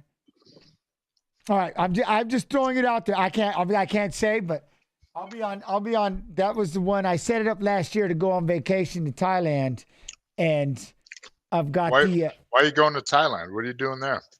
My family. We're all going. My wife wanted to go back. My wife was born in a refugee camp in Thailand, came to the U.S. when she was 4 years old. Yeah, wow. And it's ironic. Her family, like my mother-in-law, she's upstairs right now, and my pops' father-in-law, he's in Rockford right now, but they just came up from Laos, and so they're here, and then we're going there. But so I've never been, and we got to, my kids, they got to go see this. So yeah, it's gonna be fun. I'm excited. That's cool. Yeah, first time. So we've got this right here, and I'm just sitting here, I'm thinking, I can just throw it out there. I know two great individuals that can do that stream on that pay-per-view, Cub and Forrest. I'm just saying, chat. They look like they do all right. You know what I mean? So I'm not allowed to touch anything. I said I'll bring a laptop. Like, no, you're gonna go on vacation. I've never been on one, so like, all right, are you sure? You could pay somebody out there you could take a fight some farmer. Oh, you want me to beat match. people up and stream it? Well, I can do that all day, but someone's got to do the UFC. We got the pay-per-view, and I'm like, I think I have two. I might know two that might be, can dive in and host the pay-per-view for me. Well, I'd love to if you're talking about us. But I'll say, Jens, there you go. Vacations are overrated. Yeah, I know. I don't like them myself. I don't either, but I have to because it's my family, and my kids need to see. They need to travel one time. Oh, I'm kicking and screaming. I love this more than anything. I love doing these. This is my favorite thing. This stream. It's my baby. And you can't say you don't like vacations because you live in Vegas. A lot of people. Yeah, you are the vacation. Get out. Yeah. Well, everybody calls me like, "Hey, man, nah, man, I love you, but nah, man." Oh, one of my good friends is in town this weekend. I might go have lunch with him tomorrow if he's still here. Everybody shows up. They're out to party and vacay. You're like, this is where I live. I'm just kind of, bedtime early. I got to be up early, right? I got things to do. It's not the same. So is his name Jeff or is it Geoff? No, it's Jeff. Okay. Jeff with a G. Break it down. Oh, look at this. All right, man. He got the power hands. They just missing the weight is the only issue. But this Rakhmonov, that's going to be that is a tough road with a lot of takedowns. Let me see what we've got over here with the, get these. Sorry, chat. Who's got the 67,000 on Neil? Oh, Salamander UK got the 67,000 channel points. Oh, Naz 18 dropping 250,000 channel points on Rakhmonov. GG, good luck. They're doing some betting. How much are these points worth? Because that's a lot. Just time being in the stream and stuff, you start to build up these points. And that's what we do is every weekend we have the live events. Everybody gets to bet and gamble. And you get to that million for the VIP. You're the VIP and stuff like that. So big status. And then one of the things we do is we'll have days where you can pick fights and stuff, say 25,000 channel points. You can we'll let people pick which fights we watch and kind of run the stream. You know what I mean? Something well, how like many that. points do I have? I've been on here a few times. I got to have accumulated something.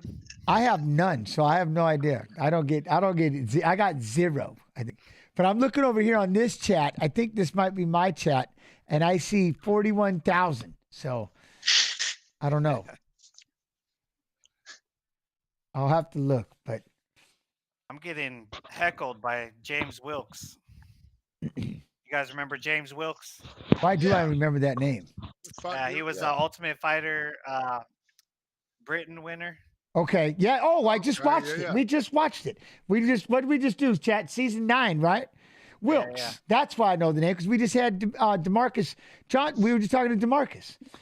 Because on Tuesdays we do Tough Tuesdays, and we just finished, what was it, season 9, I guess? Don't quote me. Speaking of James Wilkes, I always like to show love to people who are doing big things outside of fighting. He had that big documentary, but now he's coming out with this vegan protein bar that's supposed to blow up. Yes, that's why I know him. Okay. The movie with like Arnold was in it and everybody Game was in Changers. it. Game Changer, yeah. Yeah. That's why I know him. Yeah, he's Really? doing really well. Oh, that's Yeah. awesome. Good for him. That's really cool. We just, like I said, we just finished watching season 9. We'll start 10, obviously, when I get back. Or if that's another thing, someone can do season 10 for me on Tuesdays on the stream. We always have, we're watching 6 p.m. We watch we got Tough Tuesday. We watch The Ultimate Fighter. We did season 5 every season. We're watching them all. All of them. What's the best one so far? Well, I'm going to say season 5 because that's mandatory. Coached by Jens Pulver and BJ Penn, naturally. I got to do it, I best tried season out for ever. that one and I didn't get picked For which one? for season 5. No way. Are you serious? Yeah. What? How could you not get picked? That's crazy. They said I didn't have TV personality. What? No way. Yeah. My voice cracked right there. Not very, my bad. It was funny because me and Gray Maynard left after we left together to go eat and come back, and they were like, "Oh, he got picked." They're like, "Cub, not so fast." No way. Yeah, I think Tyson Griffin didn't get picked. Clay Guida, me. There's like a bunch of us. Bunch of guys Really? didn't make it. Yeah. And they picked like a Wayne Weems and no offense to Corey Hill. He was a character, but never had a fight. He had BS'd and said he had like 4 or something. And you know what I mean? And yeah, it was, that's crazy. Well, and you got producers picking who makes it. Yeah, that's crazy. But the problem is but then you all would have raised your hands and been on BJ's team, and I'd have been stuck with nobody anyway. So I don't care how that whole team picking went. That was horrifying. That was terrible. If you've never seen that, that is a scene. That's what reality TV is all about. I mean, even Dana was surprised when BJ was like, if you want to be on my team, come over here. If not, I remember that. Yeah, if you want to be on my team, raise your hand. And people raise their hand. At first, it's like, yeah. And then he goes, but have nothing to do with Jens Pulver and his team. And then people are like, wait, what? So that's like Nate raised his hand at first. He's like, whoa, I don't even want to. I'm not trying to be in the middle of this. Whoa. And Manny, they're like putting a hand down. And I was like, all right, that's it. There's 8 of you with your hands up. Don't drop them. No, you pick one. You pick. No, I don't want them. Pick one. No, I'm not doing it. I'm not picking these guys if they had their hands up. I go, I don't care. Pick one. We're fighting back and forth. And Dana's like, just please pick one. And I'm like, no way. I'm not doing it. Oh, it was crazy. Then I made them all stand there and hold their hands up in the air. And they had to wait like you're in class. Just keep your hand up. You don't get to put it down until you're picked. Oh, it's horrible. I still think the craziest thing that ever happened on that show was the fact that Joe Stevenson did that. Oh, my God. He circled the scarecrow he was on with Mike Rashad Whitehead. Mike Whitehead. And they circled both him 100 were and sometimes. They were both done after that. Like that was like they couldn't even fight. Yeah, he had to hang on him and go do circles around him without putting his feet on the ground. And he did it like 100 and something times. That's right. When they were climbing around him over. Oh, that's right. Yeah. That coach's What a challenge. psychopath. What a machine. And then the other team did it like twice and was like, this is hard. No. They let him set that super pace, and they all went, yeah, all right. Just poop. Nope, not doing it. Yeah, that was, yeah. It's been crazy. It's been a lot of fun going through these seasons. It's been pretty wild. I can't wait to get, there's so many. It's awesome. Every Tuesday. It's been the coolest thing. I'm excited about the new season. I know they're doing some veterans and then new people. That's going to be kind of interesting.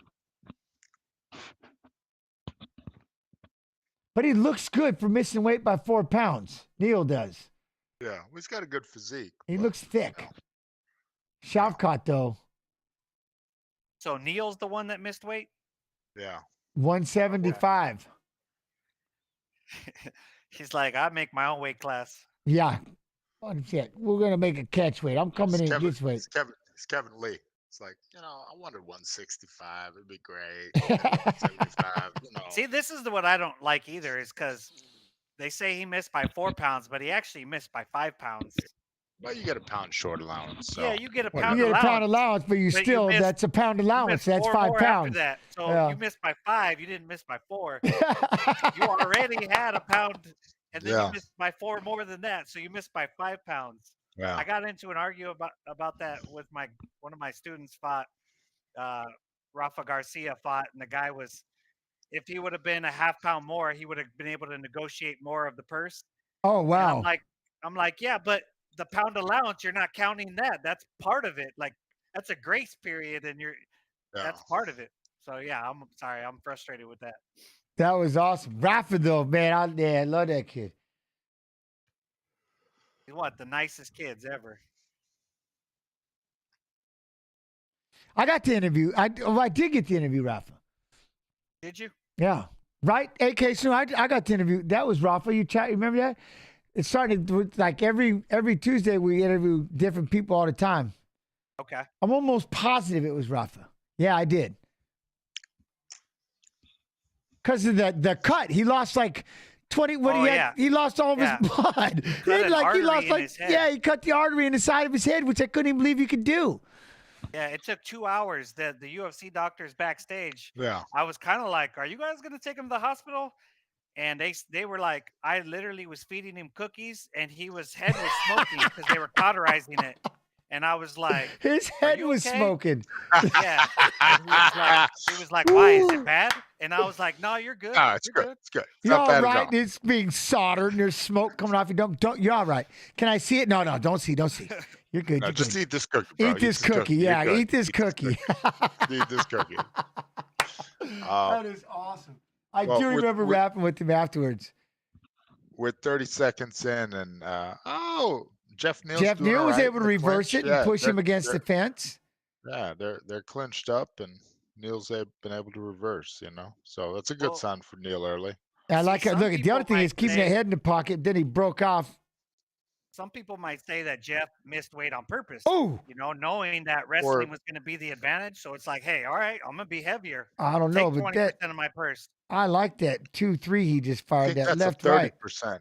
That's a 30% of your purse. So would they do 30% for every 2 pounds, or what would you do? I think it's the 3rd pound. Oh, Geoff Neal's hands look good. He's got some crispy shots Geoff Neal does right now. On and off. Yeah.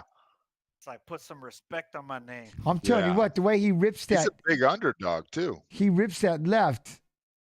Rakhmonov, though, trying to stand up with him. He can fight. Well, Rakhmonov has already tried to take him down and failed.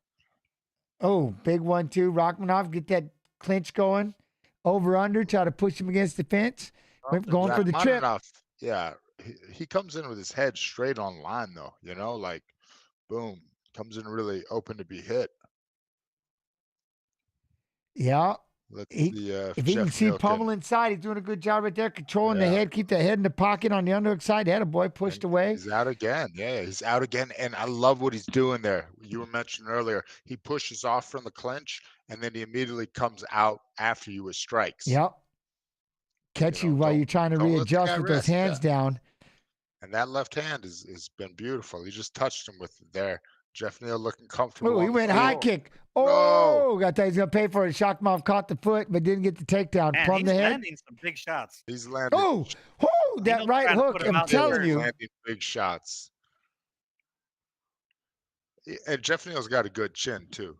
I don't know that Rakhmonov has ever been tested by somebody that hits as hard as Neal, whereas Neal's fought people that punch really hard. Oh, I like that left. This left hand, that right hook of Neal is scary. He's going to catch him. He's going to catch him blind if Rakhmonov reaches out and tries to grab that clinch too soon. Nice job. I like the pace. It's not, Rakhmonov's definitely making it. Oh, nice kick by Neil. He's allowing Neil, right, to kind of control the pace by not having this clinch and not making it such a wrestling match, but more of a striking match. But it's still a pretty high-paced fight. 100%. Very high pace, but without the... Could you imagine if you had a couple failed takedown attempt scrambles in there? Nice job, Neil. With two more right shots. hooks by Neil that you mentioned. Yeah, I'm noticing the headbutt. Oh, big kick by Rakhmonov. By Rakhmonov, Neil a knee to little the bit. belly Appears hole. to. Definitely. You can Oh, the that's what head it kick was. cut It him. cut him. He was reaching to see because he was cut. Well, he right went in there. for the clinch, so you know he needed a break. Yeah. What a kick. But up until that strike, I had Neil winning this fight. Yeah. Still doing a good job in these clinches right here, controlling it. Rakhmonov. Minute left. He could still win this round, although he is obviously bleeding. Oh, what are we come doing? on. We got a break. Herb stops it for the blood. Oh, no, he stops it because he's lost his mouthpiece. Oh, we got a mouthpiece lost.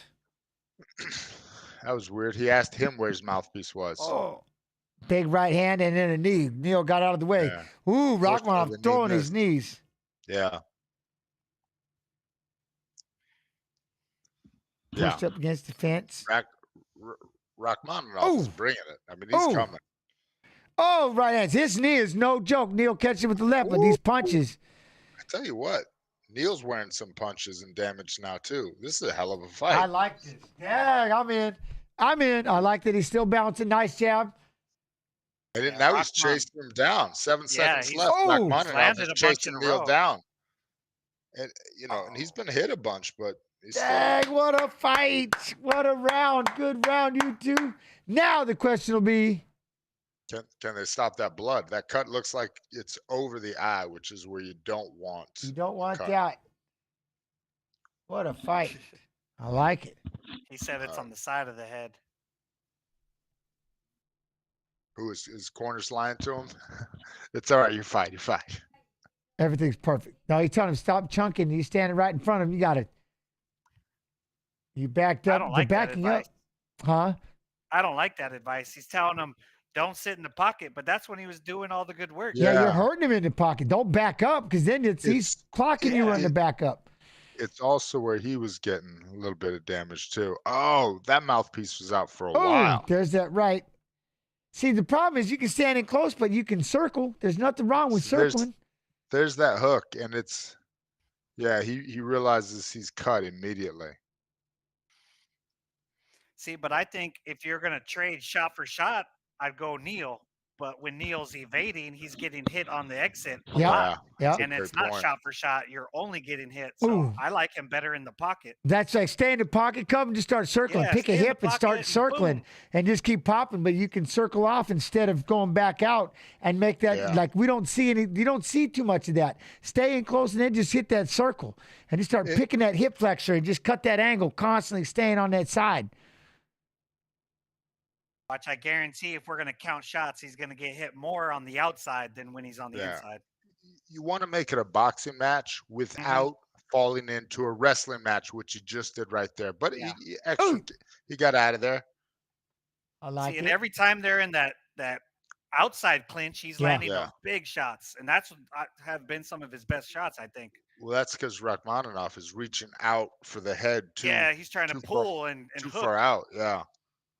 And, if you get it, there's that He's head got to kick be again. careful out there, that head kick. Rakhmonov's got a leg head mean kick knee again. up the middle, that's for sure. His knee is. He's got to just, if he could just aim that shot, man. Neil, get in there. Spin off the fence.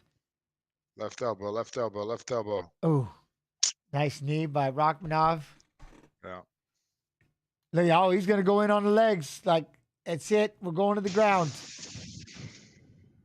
Well, that's what you do. You wear him out. You punch back and forth, and then you Drive look across, at he's Geoff gonna Neil's try to- balance. Nice Great job, balance Neil. by Geoff Neil. Geoff Neil stays on his feet after a pretty decent attempt He by grabbed that knee. He Rakhmonov. was going to try Very to knock him athletic. over. He held off. Oh, that jab. Showing his conditioning right there is Rakhmonov. Here it comes. Oi. Nice. Rakhmonov is getting hit though. You know, Yeah. there's definitely some holes in his game. Now Geoff Neil, I think, is a little fatigued. Yes, I think he's starting to get a little Thank tired. goodness he didn't cut that last 4 pounds, because then he'd really be tired. I like that lead hook left hand that he just fired though. But that jab, Rakhmonov, just 3-4 jabs in a row, just spraying right there in that range. Oh, see, there's that 2-3-2. Man. Oh, 2 again. Rakhmonov's got a chin. His head's bouncing I can't around. believe he and he's took still those. coming Dang, that forward. was something. You know, he's got all those amateur fights too. Maybe he has been hit and blistered a bit. Head movement still Look looks at that. Wait, good. time that Man. uppercut. That slip God. uppercut was now nice. he's firing elbows inside. God. Neil hits him with the hook. That I was wish I had beautiful. a chin like that. That was nice. Very good hands. You see, Shavkat, those knees. got him. Oh, Jeff's eyes bleeding again. He's pushed against the fence. And then Rakhmonov's really doing a good job of just grinding on him, just wearing on him in what's been a pretty intense fight. And This is then fun. Jeff's still rubbing at the blood on his eye. Boom. And again, Another that right is where hand. it would affect your vision. Kick to the belly. Rakhmonov exactly. Doing a good job of mixing it up. Oh, see those everybody's knees up boxing. the middle. I was 3 inches away from the end of the night. Right, just missed. Oh, there we go. Look at that. Left, right, left, right, left. And Rakhmonov laughs at it. Neil cracks him with 4. That would be so frustrating. It's still, though. I saw his head bounce around. I don't care how tough he is. You're getting some reaction, you know? 100%. Push away. Boom, boom, boom. Yeah, I think the announcers are saying that Geoff Neil might want to kick, but against a guy like that, I don't know how much you want to. I don't know if I want my feet in the air too often when he's trying to take me down and give him something to catch. And Thank you. Yes, exactly. I don't want to kick with that dude. Also, he's a better kicker. Yeah. You're the better boxer. Use those. See, look at that. Feed that shoulder. And right when he there. comes Yeah. inside, boom, boom. And that's what I wish he would. I wish he would just circle more. Get in tight. Look at that uppercut and just pick a hip flexor and just keep circling that way. And just start going in a circle and rather than just straight back like this. Rakhmonov is something, though. If His this pressure. is the big step up, this is the big step up for him. He's legit. Now we know. Yeah, his pressure I is pretty know- impressive. Definitely a good test. Yeah, he was 15-0 coming into this, but he's fighting a dude that's been Ooh. hitting him. You know, a dude that can fight, a dude that's fought some of the best, you know.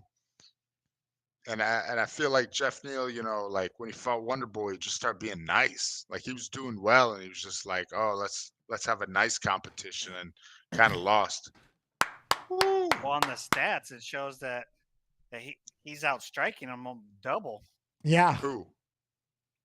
Here? He's got 73 total strikes to 72, and they got 44 for Neil right now. And then the body, the head, 45-27. Hey. Beautiful elbow. Right Nice, on right the on the- cut, too. right on the Yeah. nose. Beautiful. I like it. This is a good fight. This is a good fight. See, that, like I said, just if he would just do more of that, just that tight circle. Just run a tight circle around it. Boom, boom, jab side. Boom, boom. Got to watch the old school Tyson video and watch how he just cuts those sides and starts around in a circle. Nice tight circle around him. Tell you what, though, I didn't need Tyson right in his liver and his head. Right in the liver, right in the head. And then I'd have pulled his head down because he's so short anyway. I'm afraid to say it just in case it's like, hey. Oh, here we go. And that's the one thing is I think Shavkat's past the idea of the power right now of Geoff Neil. He's in the Good grind. point. I think maybe Geoff could go to the body a little. Ooh! He's seems Two like he's big only head been- kicks well, by now he's getting Rakhmonov. kicked in the head. Yeah. Oh, there you go. Good left hand by Neil.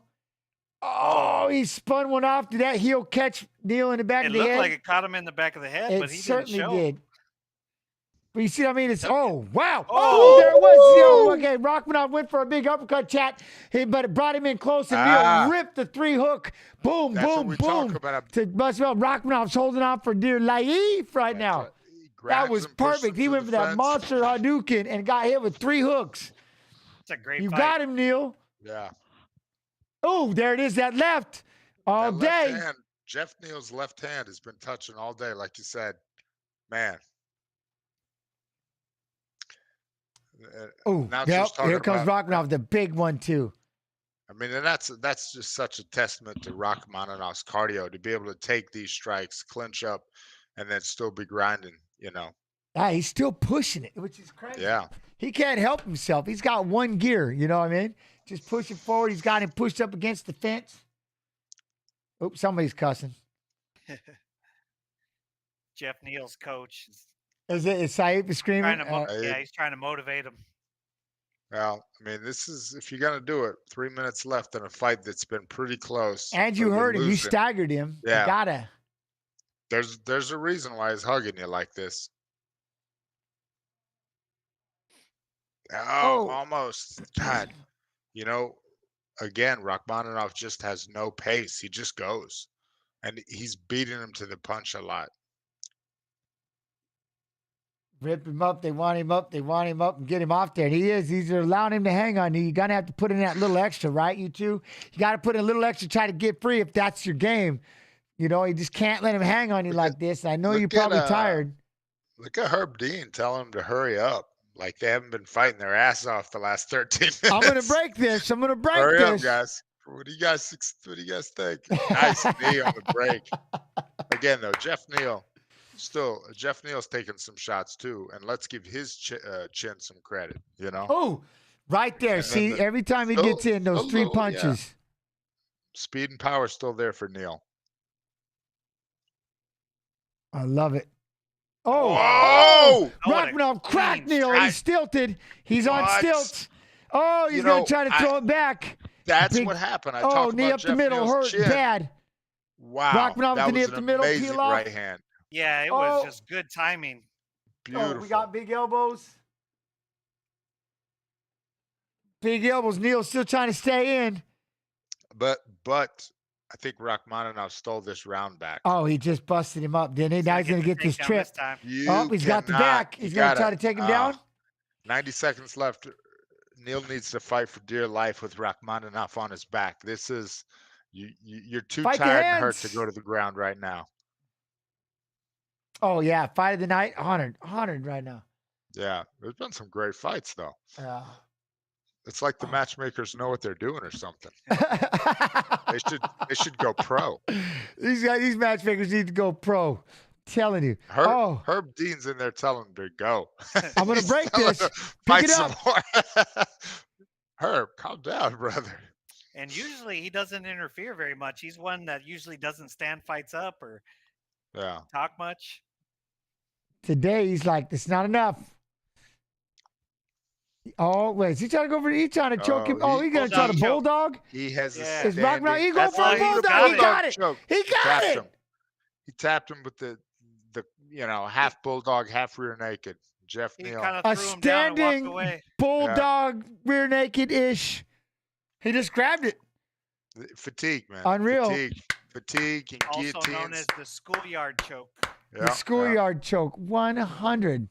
He just bullied him with the schoolyard choke. What I a tell you fight. Though, hell of a fight. And, for me, Rakhmonov's stock is higher now. Like, all right, we see him 100%. tested.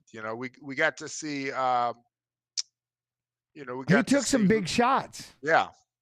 At one point, he was stilted. And then Neal was stilted. He battled back quick. Look at that. Neal Right cracked there. him. He's got a look on his face. He's not there.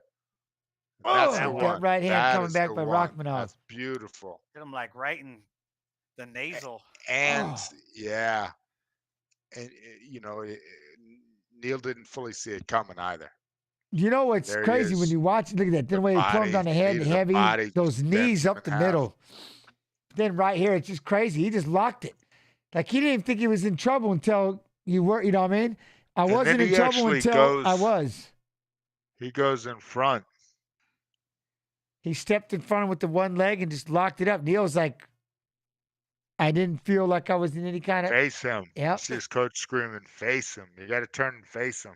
But when he kind of jumped up in front with his leg, it would have been hard. That was pretty interesting. Yeah. I didn't realize the subtle move he made with his leg. Yeah, overhooking that leg allowed him to hip in and break his posture. And I'm guaranteeing you, he's never really done that before that way. You know, it's just how You feel instinctive it. it is. Yeah, when you do it that much, you do this sport that much. Yeah, there we go. Rakhmonov's a real guy. That was who was the fight? impressive. Burns, Gilbert Burns, and what's his name? You guys were Chimaev, talking yeah. about? Yeah, Chimaev. That was Same the thing. fight that was like, okay, Chimaev is as legit as they come. You know, he's got the heart. He can front run people, he can steamroll people, but he can also hang in there when it counts. And that's what Rakhmonov just showed us, is when he's in a bad spot, he's in a dogfight, he's getting hit with big left hands, he's still good to fight back and come back, win. Undefeated, too. Undefeated. He's... Wow. Wow. Oh, look at that hat. That is sick. He said, I always wanted one. I want one. That thing is beautiful. Look at that thing. You know, he killed those skunks himself, too. These things are awesome. They're not that awesome. I mean, what animal? What animal is that? I have no idea. Foxes. Come on, why are you murdering foxes, bro? I just like the hat. I wish it was made. It could all be fake for all I care. No, that's real fox. He hunted. I wish it wasn't.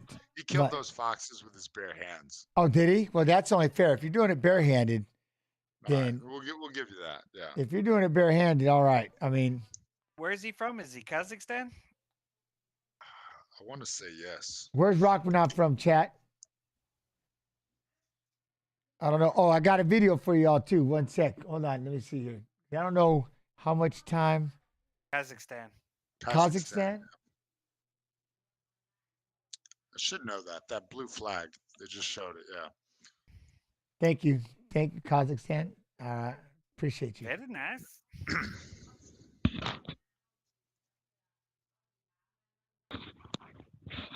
FIFA, stop that. All right, here we go. What's So I don't know, FIFA? like, how much time do you think between fights? Yeah, man. Oh, That what was about a it? good punch. I wonder how hard he was. Yeah, if he was hurt. He's gonna say no. He's gonna say not as bad as him. Yeah, yeah. All right, chat. So I got a video for you. One sec. It's not just a sport for me. It's my life. And that recognition, being best female fighter of the world, it means a lot. 7 title defenses. One of the greatest martial artists I've ever seen compete. It's unreal how she just mows through whoever they put in front of her. Being in martial arts for 30 years, it made me hard opponent. 30 years practicing, training day by day, pushing myself to the limit every single session. And yeah, I'm gonna do everything what I have to do to continue to build my legacy up. What she is right now is one of the most efficient assassins we've ever seen inside the octagon. So dominant and such a pleasure to watch. That'll do it! And still the undisputed best in the world. I want to keep going. I want to keep improving. I want to keep fighting, and no matter who, bantamweight, flyweight, I'm here. Just bring it on. It will mean the world to me to be the first Mexican female champion. I've been waiting this call for a long, long time. I've been extreme with my discipline, with my condition, with every single thing I do. Since her move to this weight class at 125 pounds, it is now 4 fights, 4 wins. She has some of the best boxing in the UFC. I mean, she is sharp. And every time we see her, she's getting better. Here comes Alexa Grasso. She's always been a fantastic striker, but look at the grappling There it is, Alexa Grasso by submission, and she is moving on up at 125 pounds. I see Valentina as a great champion, but like every single human in this world, we all have weak points. So I know it's gonna be tough, but I truly know that it's not impossible. Alexa is a strong martial artist. She have all techniques in her arsenal, but I'm better. Champion's mindset will be on top every time, and this is what I have.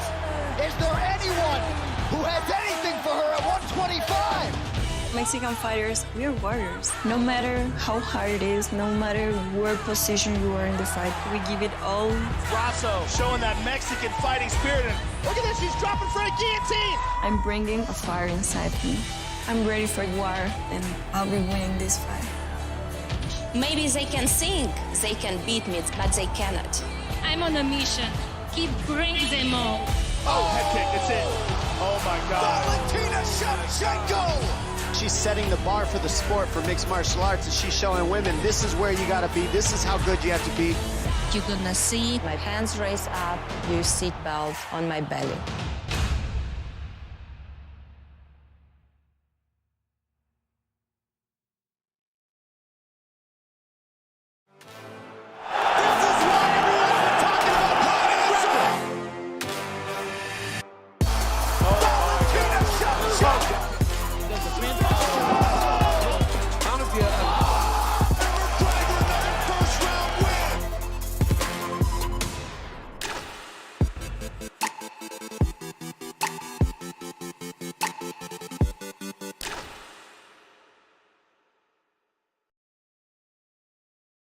Timing.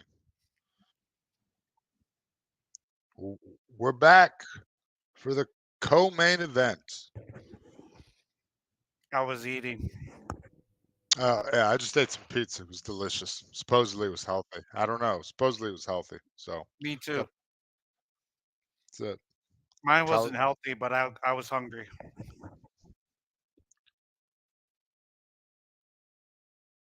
Yeah.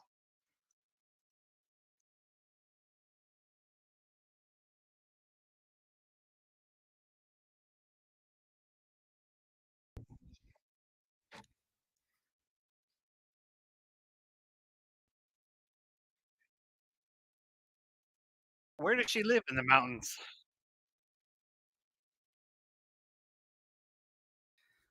Gosh dang it, being muted. Dang it, chat. Everything I was saying was so awesome. You all missed it. You missed it, but that's all right. I forget that these guys can hear me, but you can't. Damn it, chat. Whatever. I can't be whatever. I wasn't even looking at chat. My fault. I heard it did at the end.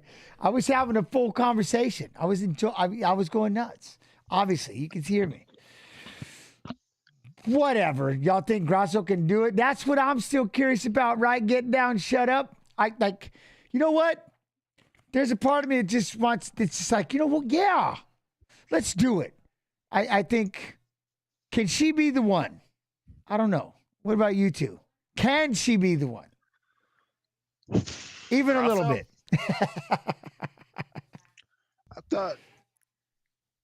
I thought her last fight was actually one of the closest fights she's had, Valentina. All right. That was, yeah. Who was it she went up against? Talia Santos. Okay, it was Santos. All right. She potentially lost that fight. I just don't picture Grasso being that big at 25. No, she's not. You know, Talia's like height-wise and just frame-wise. Yeah, I don't know if Grasso's. I think she's more of a 115er. You know, I don't. Will she maybe possess it in the power and the heavier shots? I don't know, man. It's gonna, like I said, Valentina was strength for strength with most people at 135. Yeah. So. I mean, she might be one of the, like, if I had to pick, I just don't see one fighter losing anytime soon up to this point, would be Shevchenko. Because even if she has to, and she has to slow the fight down, you're just not going to beat her on fundamentals either. You know what I mean? Unless you catch her. Looking back through her record, she doesn't have hardly any knockouts since she got to the UFC. So at this level, So what's she gonna beat Valentina with? What's her tools? Yeah, but that's it. Cub, you in on this? Well, yeah, and she said her biggest strength is her boxing, and I would agree with that. But the way Shevchenko, I can't even say her name now, Shevchenko, damn. The way she fights, she's southpaw and she kind of dances in and out. She has more of a karate stance, and it's really hard to close the gap on somebody like that. So I it's not going to be very easy to like land your jab and work your way in like you would if you were boxing. I think stylistically it's going to be hard for Grasso to get to work and get comfortable. It's 100% because I think the other thing is there's so many levels to Shevchenko's game, and can you shut him down in the process? I mean, I go back to what she did with Jessica I when she just set her up with those shots, those kicks to the midsection, and just poof, she lets one fly upstairs. She's so calculating, and that's not even bringing in the takedowns and the trips. If you're a great wrestler, she's going to beat you at that, and she gives me that GSP vibe, which is I'll beat you at your strengths, and because whatever your strength is, because my strength will just destroy your weakness. You know what I mean? So I'm going to go out there and I'm going to topple you at your strength, and then you have nothing for me. I'll beat your strengths right now. You know what I mean? And if we go weakness, my weakness and your weakness, they're not even on the same level. And I don't know. But maybe I can see a surprise. That's why maybe Grasso can surprise me. Maybe she lands a shot. Boom, boom, boom. Yeah. She 3-pieces it with the spin and boom, hits him again. Well, I'll tell you this. The word on the street is Shevchenko's been out partying. That she's lost sight of it. She's out there. She's boozing it up. She's, Who says that? She's pulling a Jon Jones. That's the word on the street. Oh, no. Oh, that's awesome. No one has said that. She's actually... From everything I've heard, she's just dialed in, disciplined, focused, and never takes her foot off the gas. It's literally what Joe, according to her Instagram. I mean, that's it. I mean, Rogan says it best, and she is an assassin. She's constantly honing her skills, constantly making herself even more just upstairs. Mentally, physically, she is an assassin. Everything she will just tear you apart and just wreck you. That's why her sister's a pilot, so they can fly behind and then drop her down in and kill you. That's why her sister's a pilot now. They just send her in there by herself, and they're gonna know she's coming out happy as heck. She's halo jumping, with the mask on. I think they're both like 007. They both speak multiple languages. They both can fight. They both know how to fly planes. They both shoot guns. Like it's kind of impressive what these two sisters can do. Yeah, a lot more than us. That's a lot more than us. 100. Oh yeah. And she's got like 4 or 5 languages. Oh, she's just good. She's just so damn good at just everything. It's crazy. I don't know if it's Grasso. I don't know if it's going to be who it's going to be. Who can derail her? I mean, obviously, unless she goes up, and of course we know what Nunes. But I'm talking about at this weight. Do you think you guys could learn a new language now at this point? My family's up there speaking Laos right now. My family's up there speaking Lao right now, and I'm still what? I can't even find a good app to help me even start to learn. You know what I've learned? I've learned like 6 cuss words, and I know when they're making fun of me. That's it. I can't speak jack. You know what I mean? But I wish I could. I feel weak. Like I should know this, but I got these. Well, I got 7 languages. I just throw them out like, you know what I mean? Like, huh? Dang. You know, one day maybe. I'd like to know what I can't imagine what they're saying to me. I want to silently just be able to sit there at a family dinner and be like, oh, they're saying this about me. Oh, touche. You know what I mean? I just give up. I'm giving up. I'm going to try to learn Spanish this time for real. This time. I'm scarred from as a kid. All my neighbors spoke Spanish, and I would try to speak, and then they'd laugh, and I'd be like, "All right, I'm not doing that anymore." And I was like, now I just freeze up all the time. Even if I know the words, I just freeze up. I'm like, nope. I'm hard enough time just conversations in English. I mean, I get, I'm trying to make sure I'm not gibberish and, hey, what was I saying? No, I was kidding. Never give up. Yeah, 100%. Who's got the 250,000 on Shevchenko? Let me have a look real quick. Well done with ketchup. Oh. Shevchenko she just yawned. Salamander UK 250,000 on Grasso. Living dangerous. All right, I like it. How big are what are the odds with these two? Like, how big of an underdog is Grasso? Hold on, I got it pulled up here. I wonder if I could get, can I just get, would it be worth it? I mean, that'd be worth, the bet. Well, if Grasso won, that would be so big because that would be 3 Mexican champions at once. And the UFC is just unveiling that other PI in Mexico City. You know that there's gonna be some big fights in Mexico next year. I'm going down there in April, man. And I tell you what you don't want to do is fight in Mexico City. Oh yeah. It's 6,000 feet, man. It's higher than Denver. Yeah. Is it really? Oh yeah. You don't think about the elevation side of it, do you? It made cardio Kane not so cardio. You remember when he fought for Doom? Oh yeah. He started fighting at that Kane pace. And then he said, shit, this ain't right. This ain't right at all. Dang. Yeah. That's scary. So 29.55, 124 and a half, 66-inch reach. So she's a half an inch reach different. She's the same height. I don't know. For some reason, I just see Shevchenko just standing out there just 15 feet tall and bulletproof. You know what I mean? Everybody's just looking up at her. But obviously, they might be eye to eye, but it just has never been that way. Well, Grasso's coming up from 115. Shevchenko's coming down from 135. So, height and reach are one thing, but, you talk about shoulder width and your frame and your density. Yeah. But maybe she could do it. Has Grasso done 5 rounds before? Oh, now we got to talk about that, too. She did against her last fight against Aruja. She won that one. 5 rounds, 25-minute fight, I believe. Yeah. I wonder if she did. Did she do any in Invicta? I don't know, but her last fight, she's been. Okay. Because your first 5 fights, it's quite a difference. Man, I loved it. I love 5-5s. I wish I could always fight that. Just run around from the guy in the first round. I swear. First round, relax. Get to the 4th round. Everything's numb and it's beautiful.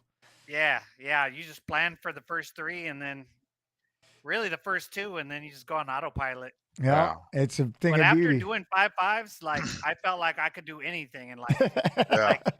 Like my students, after I'd be out of shape a little bit, and they'd be like, "Oh, let's go on this bike ride," and I would just smoke everybody, smash everybody. Like, let's do this how'd jog. You do that? I'm like, bro, I've done 5-5s. This is all easy. Yeah, there's nothing like it. Training for 5-5. Yeah, it's the training camp for 5-5s. That's like, everything's double. Yeah. Who won? It hasn't happened yet, Baba Booey. They're still introducing Shevchenko right now. Oh, man. Oh, come on, gents. Tell them Grasso won.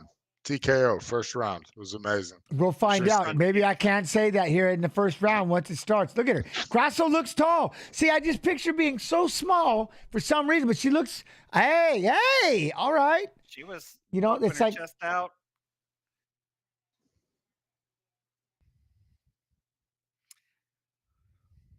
Could you imagine? Here we go. Here we go. Now, Grasso, if you start circling like she's doing a little bit there, I like that. See that feint, but you're still coming straight ahead. I'd like to, if you could somehow circle your way in. Just kind of feeling that outside kick on her is Grasso. Oh, Grasso, nice switch to southpaw there. That worked. That was nice. She landed the right hand off of it. It was a jab, but still, I haven't seen Grasso go southpaw too much. So let's see. Yeah, I don't remember her doing it. Yeah, she goes right back. She switched right back. Message to all the young fighters: the future is being able to fight in both stances in MMA. So if you're not working it already, you better start. For sure. Did you just see that spinning back fist and then a left kick to the body by Shevchenko? Wow. And she's not even fighting hard yet, is Shevchenko. Oh, she no. has that Thai style where she kind of eases into it in the first round. Hop, hop, move. Hop, hop, move. Hop, move. 100%. Very much. I like the way she sneaks up on you too. Woo! Spinning wheel kick from she just Shevchenko, brought it just so you, misses. even though she missed, it was to let you know. This is the thing. Oh, all right. Grasso's hands do look good, though. She They hadn't landed do. those punches, but again, that Mexican boxing's no joke. You can tell Out, they're there. 100% out, 200% back. Look at those hands are up as she's popping in. Look at that. Always back up. She does. I like this as she's coming in. Put those hands up towards the forehead. I like it. Oh, all right. All these two. Reaction speed's so important, and both these women have it. You see they're both thrown, and they're both able to get out of the way. Grasso's looking pretty good. She went southpaw again, too. Oh, she landed a nice straight left. Grasso landed that straight left from southpaw, yeah. It's I good. like it. Give her Put a different wrinkle. And then she switches back to orthodox, does Grasso. Shevchenko's still, If I was Shevchenko's- Grasso, I'd Go ahead. try to keep landing leg kicks, in between switching, just as because if she could beat up her lead leg, that's going to give her some advantage. Oh, she landed some punches right there, did Grasso. Oh, Same here we go. left. Because, see, that's the one thing. Look at Shevchenko's been coiled up this whole time. Just nice, just keeping that frame. She's about to start opening up. And that'll be a good moment for Grasso to try to crack her in between. What? We're 3 minutes in, and she hasn't done too much. Not a She's lot. Probably. There we go. Hit her Grasso with the landed same two and then punch. got out of the way. Another big Grasso left landed hand. two. That looked good. See, she keeps Got it landing with that that right. because in open stance, if Grasso was in her normal stance, I mean, she it would was be the left evading hand. perfectly. But because she's as a southpaw, she's leaning and she's keeping her head right where that left is. Oh. She let that left hand go. That was beauty. And I like how she gets those hands up. Oh, man, she's going to catch Valentina she's getting between those hands. Valentina's also going straight back, which is not. Yes, I was just going to say. her. Man, with the circle. People just don't like the circle on their way out or way in. Valentina usually does. Oh, boy, I'll tell you what, though, when Valentina decides to just throw a kick out there, it's like, check this thing. I got a lot in there. There's a lot in there. There we that's go. Probably what she should do if she's getting outboxed. Back to southpaw goes Grasso. See if she lands that left hand again. Oh, there it is. 1-2. Oh, runner on the release. That's where you got to be careful, too, is how hard Shevchenko's throwing on that break. Yeah. Oh, we can get a feint in there, Grasso. Just get a little feint in there. Yo, DJF Game and TY. You know, the funny thing is everyone in Shevchenko's corner speaks Spanish. So they'll be able to understand. Oh. And then, nice spinning back fist. Did you by see that Shevchenko. spinning back fist? And Grasso said to heck Whoa, with it, went in for the takedown. Got her to her and feet. She landed stood the up, takedown. threw right shot. She just got mad right there. Spin one off him and steal the round with the takedown. Wow. See, and this is Big what we knees to need the from belly. Grasso. Oh. Need her to Oh, she's able to keep that. Good job. She was able to deflect against the head and arm that Shevchenko tried to throw a head and arm and no can do. Grasso's demanding respect. I like that. 100. Grasso is perfect with their defense, so to speak. I like, look, there's that left. hand. And tried to come out with the right. But I love what she just said, to hell with it. Look at, there it is. Boom. Hand. That big 1-2 coming back with that third punch. That was the one. Oh, that was tight. Oh, she's got to do it. She's going to do it. She's in a fight. She's in a fight. Look at the nose is messed up. Oh, we're trying to clean her up. Round one. Look, she's got that shocked look on her face. Oh, this is happening. This is happening. You think she's thinking, oh, this is like last fight. She's like, man, why? I'm not, they're not scared of me right now. She's like, man, I'm really in this. Yep. I don't know if I trained hard enough for this. I think we was out playing too much. The Anderson Silva mystique, you know? Like he had that mystique, and as soon as he kind of started to lose it, people would actually show up and fight him. And now they're really hard. And she's fighting. But the thing is, Grasso is fighting perfect right now. Yeah. And there's that switch again into the southpaw stance. But you see how every time, I love, she's so good at getting those hands up, making sure one's always home and up, and she's just ripping that left hand. That left hand is just a shot. Oh, there, Grasso timed it. I mean, Shevchenko timed it with the double. Takedown that was Grasso. beautiful. Now, if Shevchenko can settle here, there will be trouble. Can Grasso get back Grasso's up? Fighting. I mean, she's doing the right things with her legs, using her legs as a frame, you know, little rabbit punches. Shevchenko can't even defend herself from the rabbit punches because she's got to be so committed to keeping her down. Keeping that one leg in, trying to keep lifting her up. Oh, see, I like that. I like MMA, having the inside there. I like going to guard. And now if you're Shevchenko, guard is fine. Now I'm going to start working some elbows. I'm going to put your head on the fence. Shevchenko, Grasso comes right up, though. I like this. What are you thinking, Cub? Sorry, my screen froze. That happened for you guys. I got all freaked out. Oh, did you? Yeah, you dipped and came right back. Yeah. Okay. Mine froze, too. I just started making it up. That's right. I'm making it up the whole time.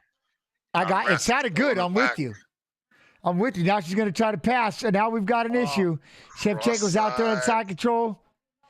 Grasso's trying to move around. Oh, wow. Grasso's doing a good job. Oh, she's trying. She's in a bad spot. But and we've seen Shevchenko finish fights from this crucifix that she's looking for right here. Here it goes. There it is. I think she has the advantage in this position. You think, Cub? You think they're crucifix? A little bit. But I mean the ground in general. Yeah.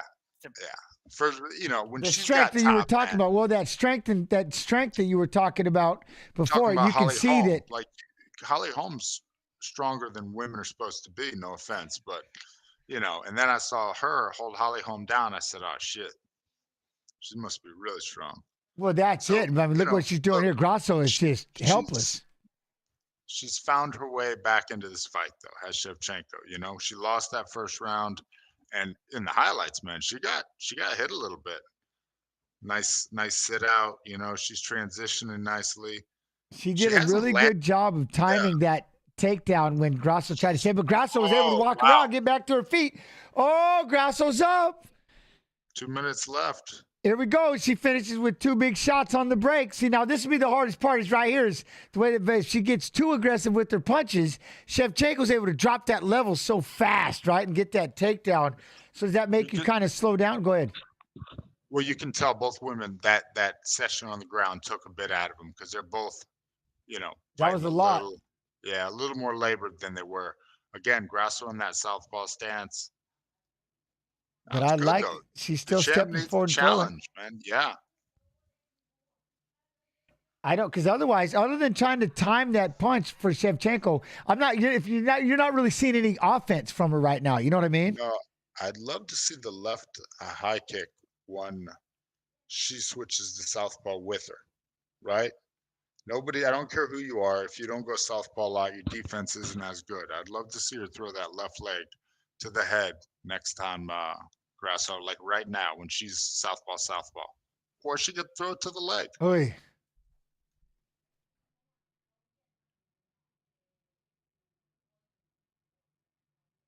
There you go. Nice. Grasso's looking good, though. I mean, like know it. She looks in control. She's not getting too frustrated. She missed those techniques, but she's still, Oh. There you go. Big shots, big shots. I couldn't tell what happened, but it looked like Grasso got the better of it. Shevchenko takes her down again. Now we've got the wrestling. Left. What if his fight? Your fight not frozen now, is it, Cub? Yeah, I'm good now. It's been doing it for the last couple of minutes. Okay, but you Should've can just got try one to of these refresh giant- the video call here too. Me? Yeah, that's. But if you're good, Yeah, I think I'm good now. all right. Shevchenko could still potentially lose this round. She hasn't done anything from the top. No, I don't think the judges will say that though. I almost wish they would, but the 2 takedowns with nothing going on ish, a couple of shoulders. I don't know. Okay, so go ahead. I think that's going to be the blueprint for her though. She's gonna start taking her down every round. She's going to use the path of least resistance. She's gonna have to. The guy in her corner there, he fought on the Contender, and he is one of the best Mexican jiu-jitsu guys around. The guy corner holding the ice on. And then Francisco, who I was fortunate enough to work with on season 3 of Tough Latin America. He was a boxing coach, and he is an amazing boxing coach. Really, really good. And that's her uncle. So, Oh, okay. again, Grasso comes to fighting, with a lot of family lineage. But at the same time, so do the Shevchenko sisters. Their mother was a kickboxer, right? So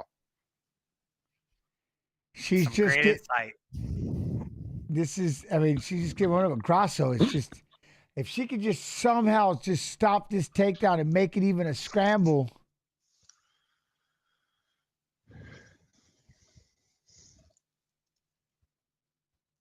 it's an interesting fight, man. Yeah. Here we go. I Here don't, we go. I don't even know what happens from here. Southpaw starts in in southpaw again, southpaw. No matter what happens here, Grasso's impressed us, and I believe she's now the favorite to win. I do like. Again, it was just so hard when you think about Valentina and just the fights. Like you just assume this big, this huge name of a fighter, this goddess, But then it's like, all right, no, they're the same size. And she just got to get in and throw these combinations. But again, she can't be too aggressive because these takedowns, right? And it's got Grasso in kind of a bad spot. Maybe some uppercuts up the middle. I don't know, knees, something to stop it when you start getting in close.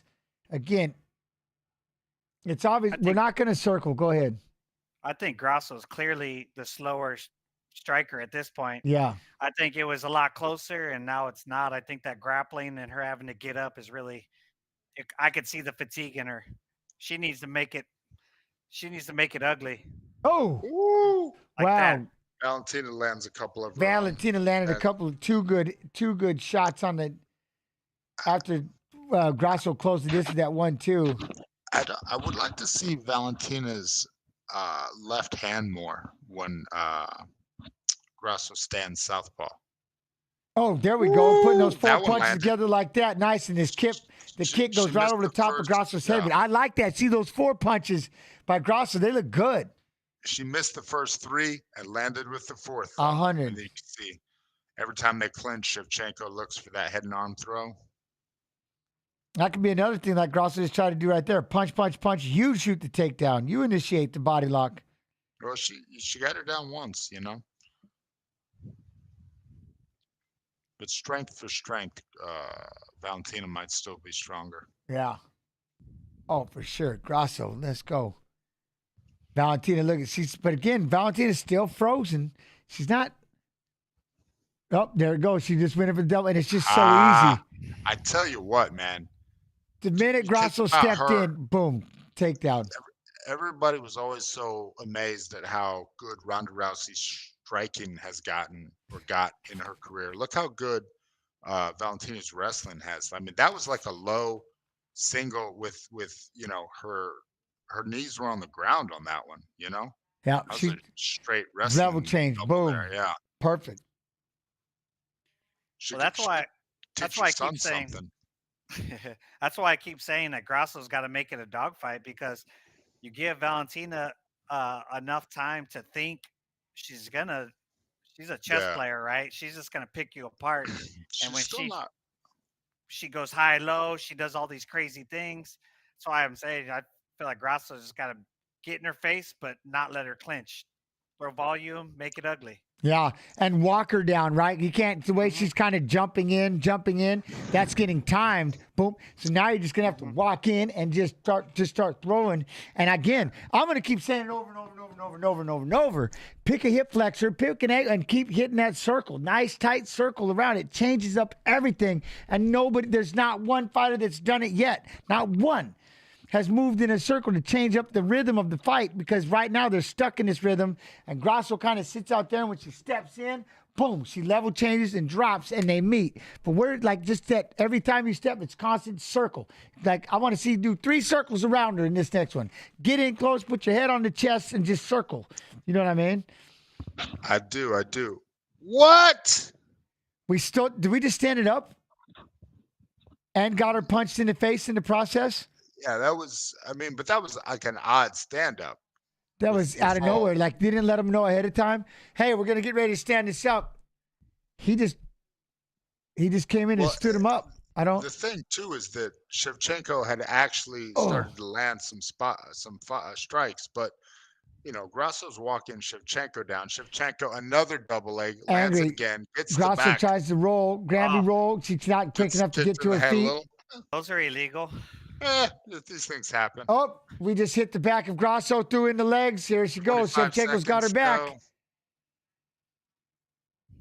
I tell you what, though, I was going to say, before all that stand-up happened, how impressed I am with Grasso's defensive guard. And even now, her ability, she just escaped back control and went to a guillotine. And like throwing a nothing. submission. Oh, yeah. Do we got a 6 guillotine? seconds left. So now she's going to, she doesn't. We got a guillotine by Grasso?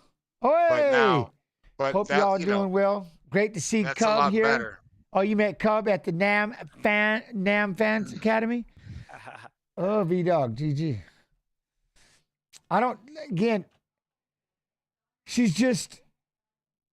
She found the one. It's crazy because you've got Shevchenko literally keeping her hands and everything still and just beating her with wrestling and not throwing any punches, just straight, you know what I mean?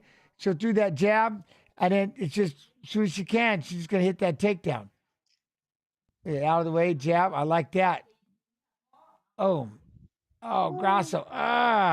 They both landed there, but that was sick. Ooh, big one, too, from Grasso. Boom, right there. That's just beautiful. That time on that takedown. That's just a beautiful double. See, and that's what I'm saying. I'd rather take a shot to give one at this point when, A little kick to the head there. It's more of a push off, but yeah. They're fighting, man.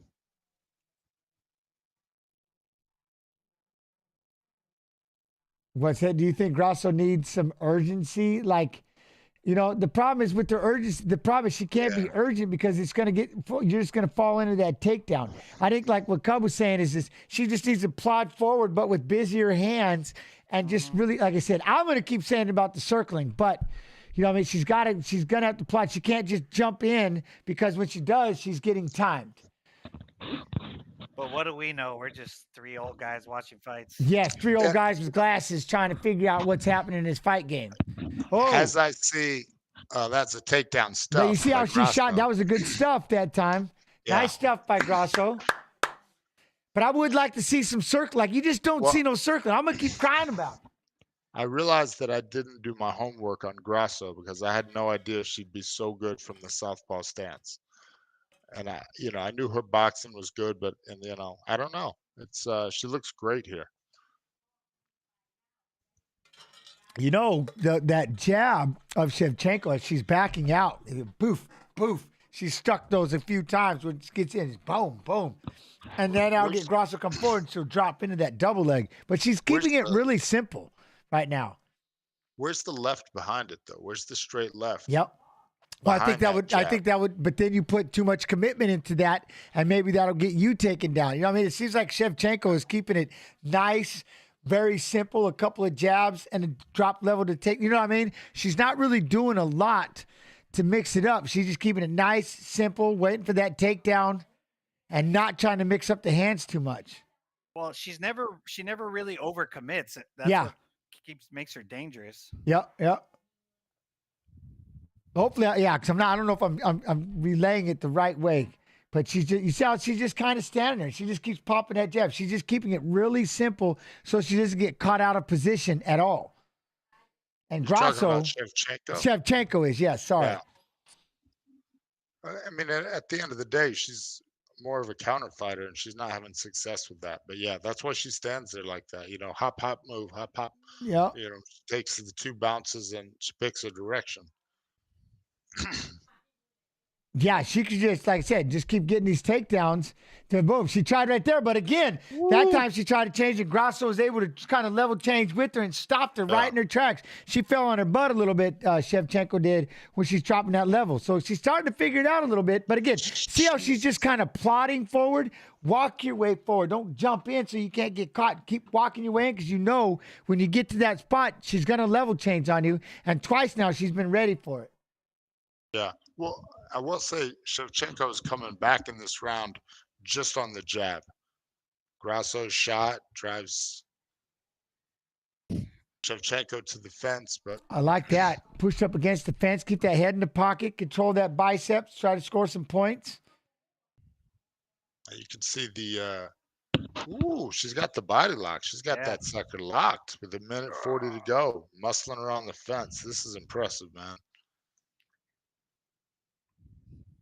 Head in the pocket. She's keeping her stuck there. Oh.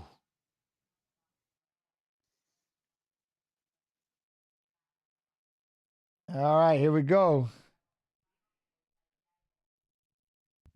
Popping that jab. She's winning the round on the jab, and jab alone is Shevchenko, the champion. Look at that jab. Look at, like I said, there she just kind of mixed it up. 1-2-1.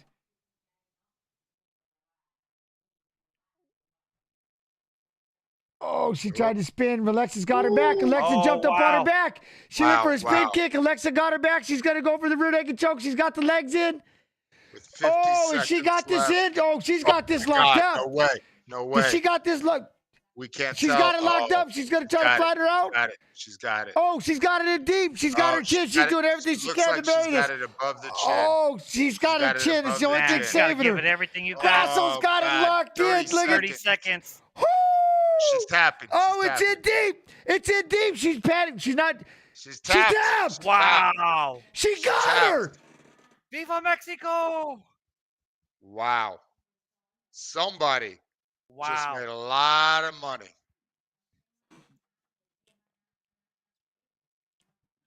Man, that was such a mental error. Good. She looked so good.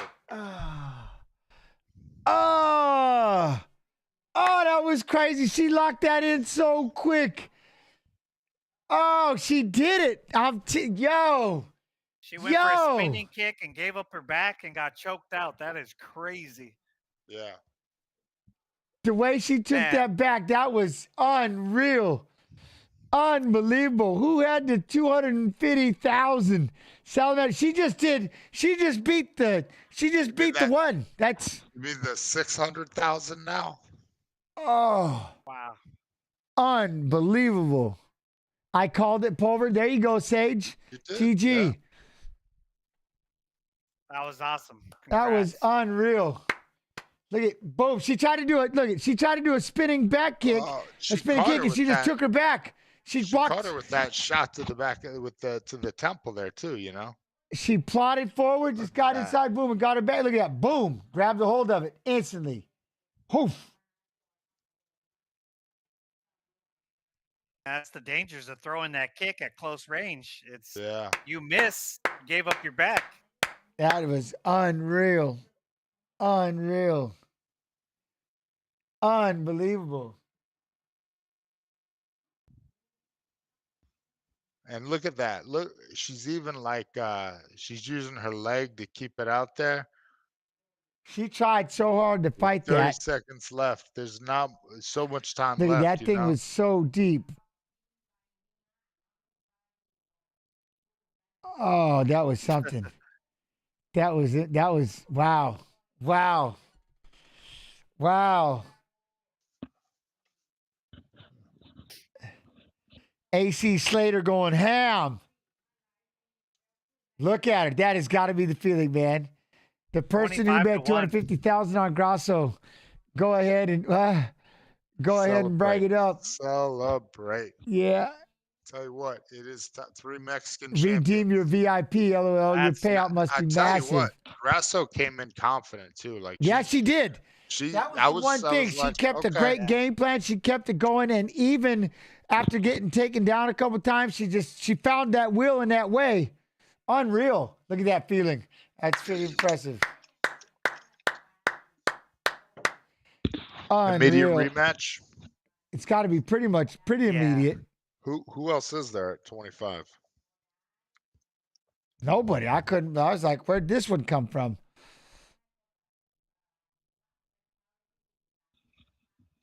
It reminds me of when Holly. It reminds me of when Holly beat Ronda. Yeah.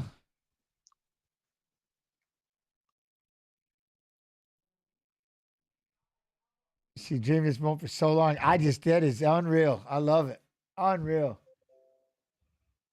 I wish I would have had any idea that was happening. Unbelievable. She spun through that spinning back and just paid for it. One mistake, and she was on her back and done so.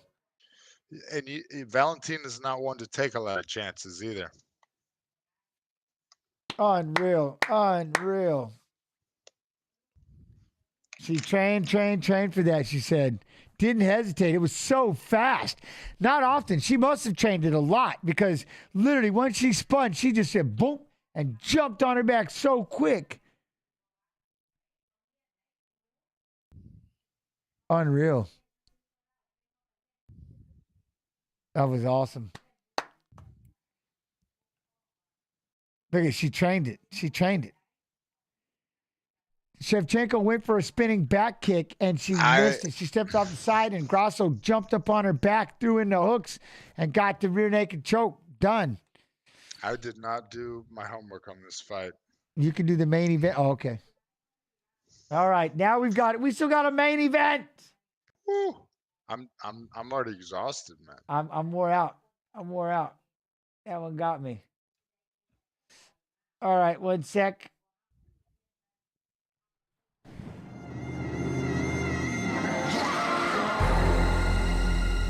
I've been preparing for this moment for a very long time. It is the return of the greatest of all time, without question. This is what I'm born to do. Losing to me, this is not an option. He became the youngest UFC champ back in 2011. 14 title fight wins. 3 years away from the octagon, reinvented, 265 pounds. The king is back. When I walk the streets, kings and queens step aside. I feel much better as a heavyweight.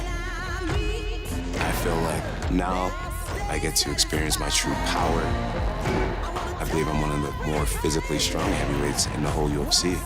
I'm coming back to get what's mine. I'm coming back to be the heavyweight champion of the world. He's the best ever. He closes the show on the best fighters on the planet.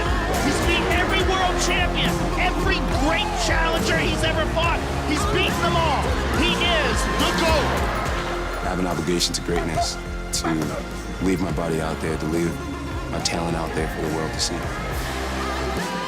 And that's what I'm gonna do. That is it! Jon Jones is back! I can't wait to fight against this guy. He is a real champion. I got a lot of respect for what he did, but against me, it's gonna be different. Cyril Gane, former interim heavyweight champ, one of the most technical fighters that we've ever seen in the heavyweight division. He's light on his feet.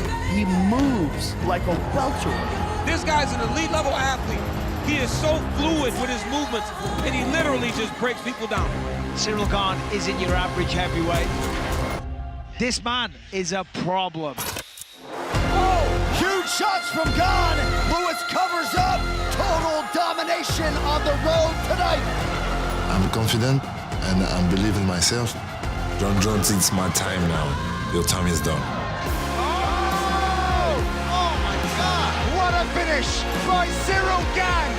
Yeah, he has fancy kickboxing, but it's not a kickboxing match. When it comes to MMA, I believe that I'm the total package. I'm gonna bring him into the trenches and see how bad he wants it. Here comes Johnny Bones with the ground and pound. Gustafson's in trouble, that's it. The guy is a goat, but I'm really not afraid about that. We're gonna do a war. Someone gonna fall, and it's gonna be him. I believe I'm gonna make this fight look surprisingly easy. I'm going out there to dominate. I'm gonna finish this fight and have fun doing it.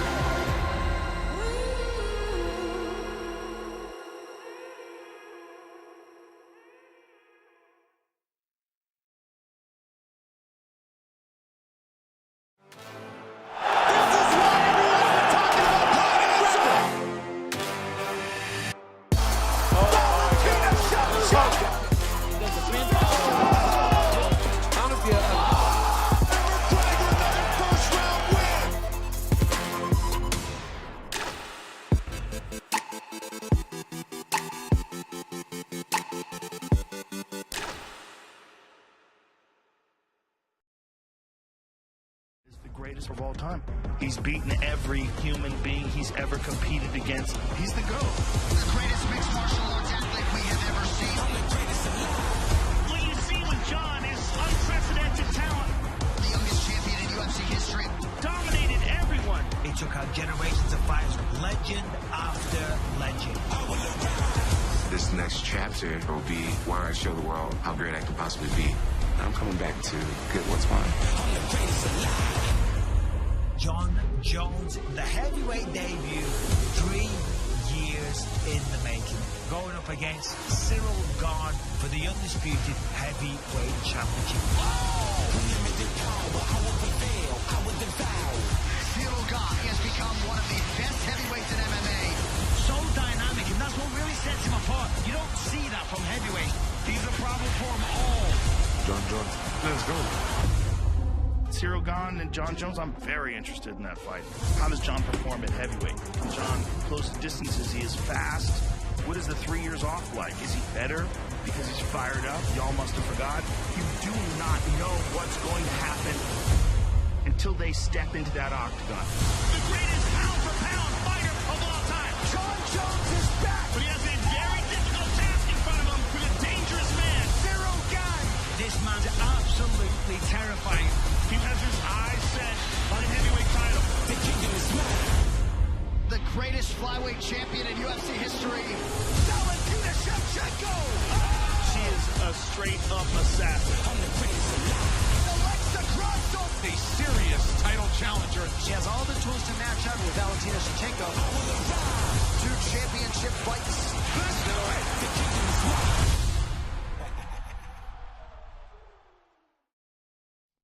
Oh, he timed it right just as it. Whoo! Look at him. He slid in right at that moment. Slid in. All right.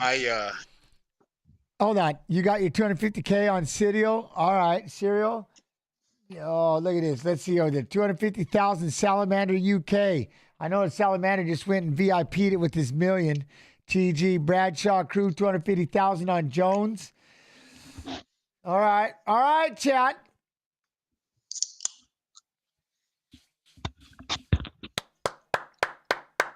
Oh, man, that was something. The patience. She's just like we were talking about, you know, I mean, she just the way that she just stayed in the game and found one moment. That's all it took. And Grasso was able to capitalize. That is so cool. So badass. Very cool. My WhatsApp's blown up on my Mexican friends are yelling at me.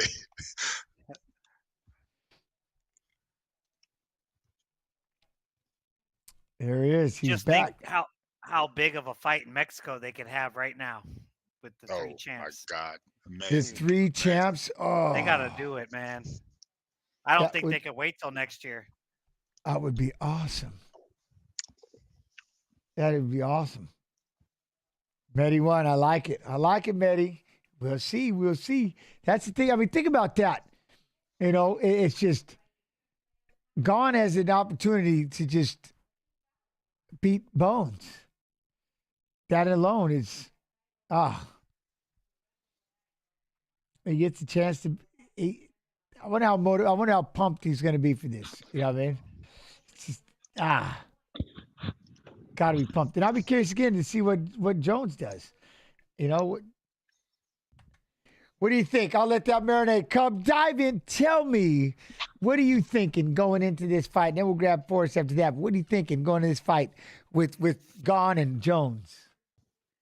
I mean, I think John's going to play his movement game, and they're both going to get a little comfortable. And then I think John's going to be looking to clinch and try to get a takedown as quickly as possible. That's what I would think if I was him. What do you think, Forrest? If I was Jon Jones, I'd probably just retire because Cyril Gane's a bad dude. I wouldn't want to fight him. No, I think again. I love it. I'll just retire. Guess what? Not coming out. I just want everybody to get hyped up. I can't make it. My ankle. Hey. No, but yeah, clinch, wrestle. I grind him, push him on the fence, try to elbow him, knee him to legs, knee him to the body. You know, I try to definitely spend the first round moving around, and then the second he gave me a chance, I'd get in and you know, hug him, give him a big hug. He's a big, strong guy, but I want to slow him down a little because he's too fast for people that big shouldn't be that fast and graceful. That is true. I like that. He's in the NBA now? Come on. You don't got to move like that and look like that. That's rude. That is true, man. Somebody that big shouldn't be that graceful, but he is. And he floats. I mean, it could be, like I said, when they're standing there playing that range game, I'll be really curious how both of them attack. You know what I mean? How they go after it with that bouncing around, because he could flip a kick off so fast. Boom. Just up there quick, but Bones and just those deep kicks, but the side kicks to the knee, and you know, is he gonna go after that stuff? He could blow your knee out with one shot, you know, which is crazy. That would have to freak out a little bit too, you know. Gane does that stuff too, though. Yeah, that's what I mean. They could go back and forth. I could see them in that feeling out process for just ruin one or each two other's rounds, careers. just ruin each other's knees at the same time. I'm gonna sound a little silly here, but why do they call it the oblique kick? I think it's the angle. It is. Yeah, I think. Yeah. I don't know. It's not the oblique. Oblique is in your hip. That's like, what anatomy wise, but I think it's the oblique kick because of the angle. Okay. I think that's part of it. Is there any in the world? chat, tell us. Yeah, somebody. What do you guys know? I'm pretty sure there's an oblique. Jones angle. has kept his. I don't know. That's the thing. See, I like that question. The oblique is an angle. Yes. Okay. Like obtuse. The angle. Oh, okay. Like the angle. Right? Now I don't feel bad. I don't feel bad that I didn't know that because I didn't know that. Cool. Yeah, I like that, Jens. Is there? See, now I like this. Is there any word if Jones has kept his quickness and flexibility moving up? Any chance he gets more KO? Get some more KO power? Again, these are going to be the little things because you know who does move well and does have like some serious power is Gane. So that'll be the thing with Jones. Was that ever really his thing of just going ahead? You know what I mean? I wanted to bring this one up because this is what I was going to ask both of you. Do you think that Jones has lost anything going up to heavyweight? And I'm not going to talk about being 35. I'm just talking about going up to heavyweight. He doesn't look as fast as he used to. And I've only seen the mitts. But he doesn't look as fast as he used to. Yeah, I mean, we age, we get a little slower, and then you add on weight. It's not going to help. That makes it a little, right? And that's the other thing. So then you bring in the 35, you bring in the how long it's been since he's competed. What has he been, you know what I mean? When he comes out there, is there going to be hesitations? Is there going to be, right? He's one of the mentally stronger people. But that's the thing. He was always perfect up to this point. So there's never really been a bad habit fighting-wise for him to really pick up. Other than he might be too slow, because this is a very agile, mobile 247 pounds, and Bones is at 248 with a 3.5-inch reach advantage. You know, this is going to be fun. I'm excited to see them play this range game. Or do we look at the fact that, you know, how everybody says, and this has got to be in there, Francis Ngannou took you down and was able to control you. You know Cyril knows this, right? You know Cyril knows this. Francis Ngannou is another person. He's not real. He's a fake human. Nobody's that strong. Yeah. It's just, I've actually gotten to grapple with him a little bit. You know. How was that? It wasn't that bad. I think he was taking it light on me. I'm an old man, but yeah. I mean, you know, I was just surviving. Like, all right, don't get hurt. You know, it wasn't like we're trying to beat this guy. You're trying to not die. But I was just thinking back. I talked to Jon Jones. I forget who he was getting ready for, but he just fought Quentin. And we're having lunch at the airport, and he starts talking about how effective I was with my inside kick against Quentin. I didn't really. I was like, I don't even like that kick. You throw that inside kick, you get like a straight right hand in the face. You get knocked out if you're not like on point with it. And sure enough, I used that inside kick to set up the outside kick. And I really didn't even know I'd done that until Jones told me that he'd seen me do that in that fight. And he liked the way I did it and tried to implement it a little bit. And that's when I said, this guy watches some film. Like he's a student of the game. He's 100% a student. You taught him everything you know. Basically, he told me what I was doing. You're inadvertently, I showed him everything. I didn't know it, but I'm responsible for that. But he didn't even do that. He didn't throw that kick against Quentin. I don't think he did. He may have thrown it once or twice, but for me, it was kind of like a go to outside. Gotcha. You know, he didn't even throw it. It's crazy. But after listening to him, that is one thing that I do like. He knew it was an option. The way that he breaks things down. He does a really good job. The way that he's breaking down Cyril and just the way that he approaches it, I think you forget, you know, he does there's a lot going on when it comes to that fighting style. And you know what I mean? Meticulous, the way he breaks things down and he can explain everything, what they're doing. And so, you know, but this looked like he's back. How does this feel? You know what I mean? How long has it been? And boom, here he is. You know what I'm saying? 3, he's about to step out and here comes the crowd. Boom. It's where he was meant to be. Embrace it. That's what and that's the part that I like is the idea of this is where he was meant to be. And he's like no hesitations, no second guessing, just going out there and just letting it and just having fun because he knows this is where I'm meant to be. It doesn't seem like he's, you know what I'm saying? Man, I'm not having a good time. I'm not enjoying myself.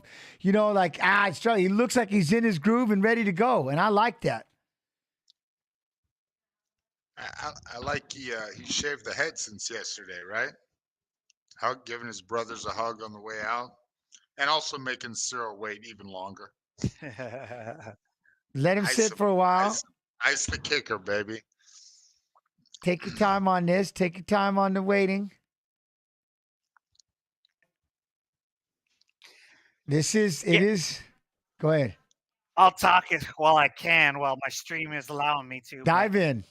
The thing that people don't understand too is like, some fighters are good, and then some fighters are crazy, and some fighters are good and crazy. And I think Jon is that mix. Like, he's so good, and he's also crazy. So, like, in these moments when, like a Conor, these moments that break people, they're like, yeah, like they like get off on it. Like, whoa, you really are a sicko, because the sickos, we're all kind of sickos, but you're on another level. And that's like a Jon Jones or a Conor. Look at him. He's fired up, and this is about to step in, and he's good at it, and he's been good at it for a very long time. And that's another thing is to be that level for that long, you got to be nuts. You got to be crazy. And he's never lost a fight with a shaved head. He shaved the head, so I think that's the key. All right.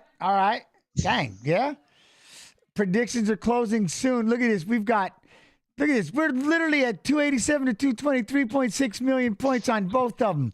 That is crazy. You're at 50%. They're 50%. This is nuts. It's split down the pipe. All right. Okay, but look at him. All right. I'll be curious. You know me, I always say this, Cub. The first minute, I'm excited for the first minute of this fight. I'm just curious to see what happens. Right off the bat. I bet a lot of circling. I like that for sure. All right, this is going to be something. Pump fakes and circling is going to be the first minute.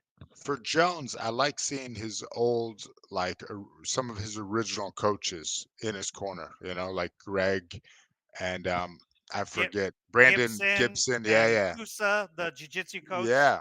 I like that. Like the old school coaches back in his corner. Yeah. I know he got thrown out of the gym at one point. And he did, this and that. But I think this is, 84-inch reach it is nuts. It is nuts, chat. It is. Are they trimming toenails here? What's going on? They might need to. You know what I mean? They want the tape off his toe. Wait, why? What's the tape on the toe going to do? I've gotten into it. You can't have tape on your toe? They let you do it in Vegas, I thought.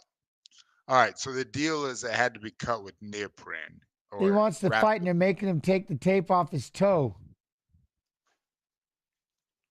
All right, they're gonna leave it on his toe. He gets to keep the toe, but he can't have the tape on the arch or whatever. Yeah.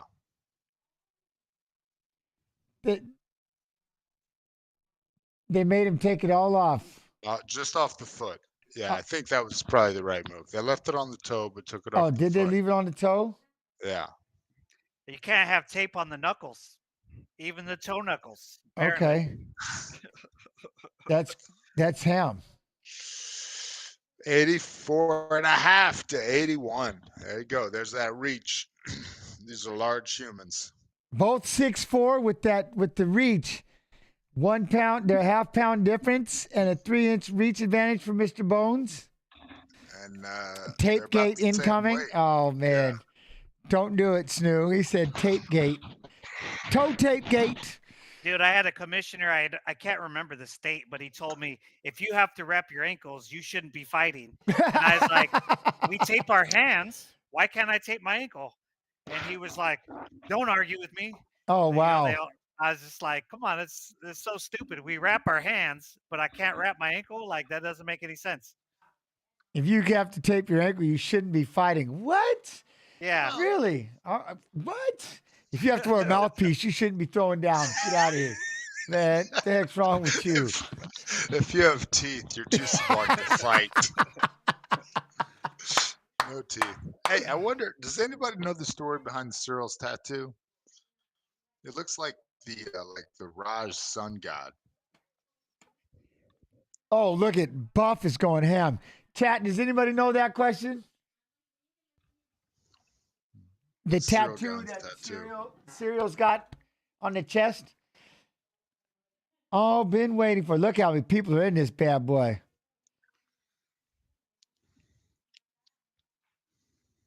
Look at Cyril, though. Such a short time, and now look at him. He's in a fight like this. Oh, dang. Yeah. That's what you get for being a beast. Oh, he bunny hopped.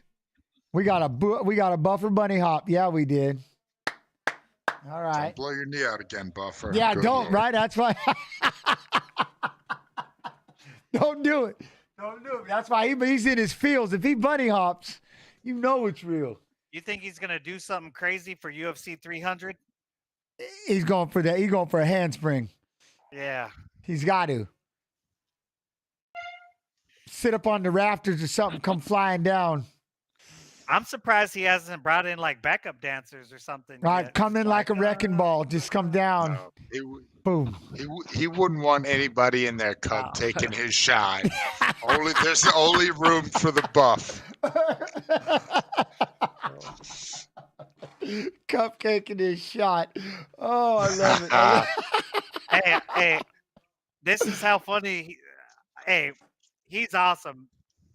Me and my wife always loved the dude. But the three of us shot a commercial together, and he had a dressing room, and me and my wife had to share like this bathroom to get ready. And Buff had the big layout. Like, this is my. I get it. I get it, man. You get the bathroom to change right there, but this is my layout. I got a wardrobe. Somebody's got a better manager. Oh man. Oi. Can I say it? Jon Belly Jones. He's got a little bit of a belly. The belly. Does the belly make you nervous? Does that belly make you nervous? Does it? No. I know a lot of best athletes had a little. You got to have a little belly, right? Six packs in the kitchen. All right. All right. Oh, here we go. Oh, chat. We're doing this. Here we go. This is happening. There's my wife. Hey, babe. Oh, dang. Oh, nice outfit. Nice outfit. Yeah, stick it out. Dang. That's tight. Where's my wife? I love it. I think John's wearing the same shorts from light heavyweight. Yeah, that's funny. He is. Already a kick in the. We got a kick in the. That's a good strategy. Didn't look that bad. I couldn't tell though. Nah, I think he just wanted to get him. Get started It's smart off to the get bat. him a warning right away. Oh, no, he kicked him right up the middle. It was that bad. He booted him right in the. He booted him right in the cup. Never mind. He punted his crotch. He caught a taint and everything. Yeah. Yeah, those toes could have been. Put it right up there. Could have been doing damage.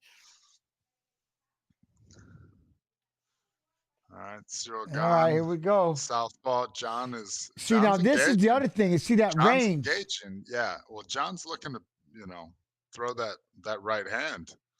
Surprise. He's walking Cyril down.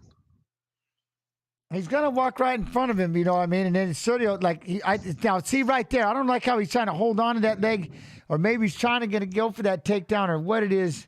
Oh, you see Cyril with the oblique kick back at John. Yeah, I knew they were gonna do this to each other. Sergio's gonna be the one doing the better moving. I think he's doing a lot of moving out there on that warning track. Yeah, he's good at it, man. He can switch stance on that really easily. Man, Look at the way that he. All right. John's too slow. Did you see how slow that punch was? Is he doing that on purpose, like a feeling out process? He's got a body lock. He's got the back of Cyril. Down he goes. He belly flopped him. Yeah, he belly flopped. He's gonna put the head in the wrist right there and break that stance down. Hey, but with that said, these guys are stronger. You see how he's trying hard. He's trying to reach crossbody to get that other arm. See right here, grab that wrist. There he goes. Oh, He reaches that across. was beautiful. That was sick. Throws in the leg. Nope. He was- Cyril was able to avoid it. There he's got the leg in. They're standing up though. Oh, there he goes. Cyril tried to give up his back. Now he's sitting down. We John's got full gonna- mount. Looking He's for the already got a guillotine. And he needs to let go, hit a couple elbows, and then go back to it. I think he will. I think he take will. I think he's advantage. just taking some time here. Maybe try to get him to inch get off the cage a little bit. Trying to get him to panic. There you go. There you go. But look at John's just being heavy. Got him. Look. Oh my God! Are you And he kidding tapped me? him. Are you kidding me? And he just tapped Oh my him. God! What? Oh my goodness! That just shows that Gane's submission or his ground skills do need to get better. He had Cyril just sitting on his butt against the fence. And Jones was sitting on top of him and just choke.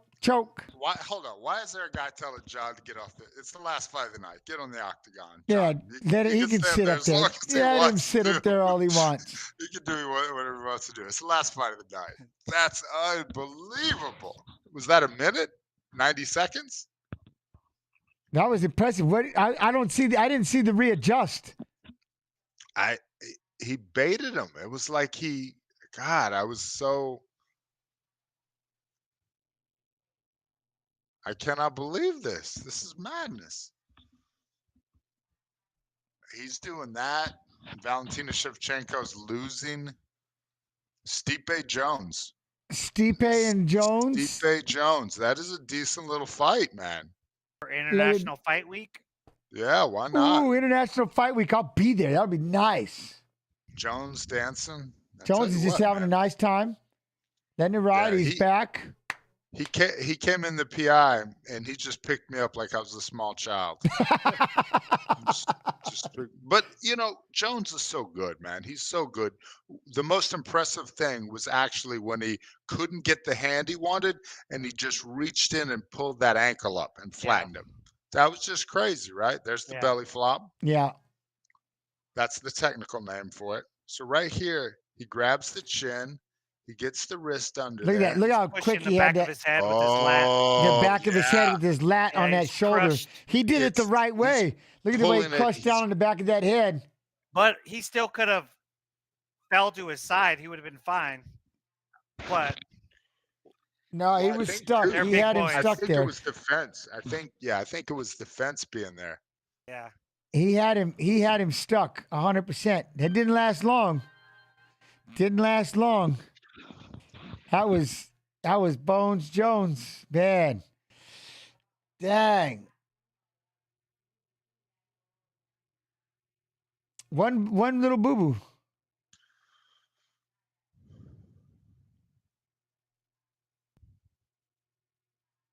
He did say it. Gane is so happy. That is what's crazy, though. Bones did say, he goes, I'm going to win this fight, and I'm going to make it look easy. And I think he made it look pretty easy. That's true. I tell you what, Cyril Gane needs to run that one back. Maybe next year. But here's the good thing. The light heavy, the top of the heavyweight division is not stacked, so he can get it back. If you're Cyril Gane, if you're a Cyril Gane fan, he can get back there to that heavyweight title relatively quickly. He can definitely he could be back after one. I don't know who's going to beat him,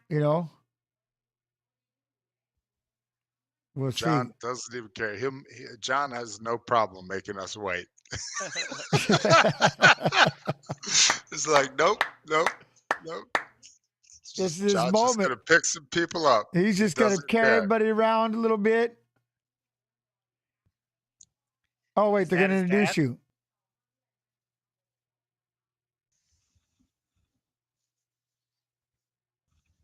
New UFC heavyweight. I wonder what DC said about it. Oh, No, seriously, like just guy's amazing. I love it. All right, well, I guess before I let you two go while he's doing the interview, I have a question. What the fight of the night? If you could rethink. Let me think. What did I have as the fight of the night? Shoot. I'd have to say Neil. Yep. There you go. Thank you. Neil and Rakhmonov, right? Rakhmonov, yeah. That was impressive.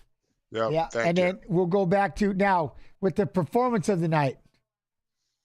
Grasso. Got to be Jones. Grasso. Got to be Grasso. You know what I mean? Grasso 100%. and Jones. 100%. Socials. And Cub, I'll let you go first. Socials for all those out there. At Cub Swanson. For everything. At Cub Swanson for everything. Chat GG. And you, Mr. Griffin. Forrest Griffin. Common spelling, whatever that is. I'm there. You don't have to worry about finding me in the socials because I'm watching you, people. I'm watching you. He's watching all of us. Yeah, he's watching. Don't worry about watching me because I'm already watching you, buddy. I got your iPhone's talking to me personally. Oh, your iPhone lets me know everything you do. I'll tell you what, man. By the way, if you could just do !Jens in chat, and that's where you'll see me. Twitch TV says Jens Pulver.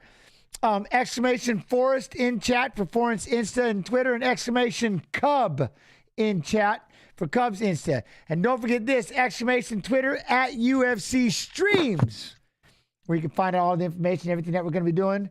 I'll tell you this. So here we go, chat. For me, I will be back Monday for my last stream. So we'll be recapping all the fights that we just watched here on Saturday. Probably have an interview or two. And then I'm going to take off. I'm going to go on vacation.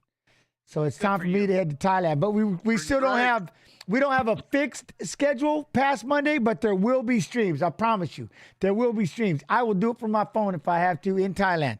You know what I mean? So make sure you hit the follow button. Turn on the alerts so you don't miss anything that we have going on here in the UFC's Twitch channel. I want to thank you all as always, man. I love and appreciate each and every one of you. You too. I had a blast. Forrest, Cub, thank you all so much. That was a lot of fun.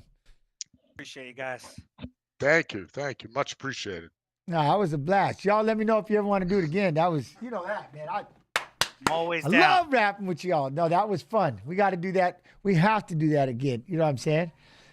We'll get it figured out. Chat. The other thing is, so make sure you stay tuned because it's coming up. Extra rounds with TJ DeSantis right after this.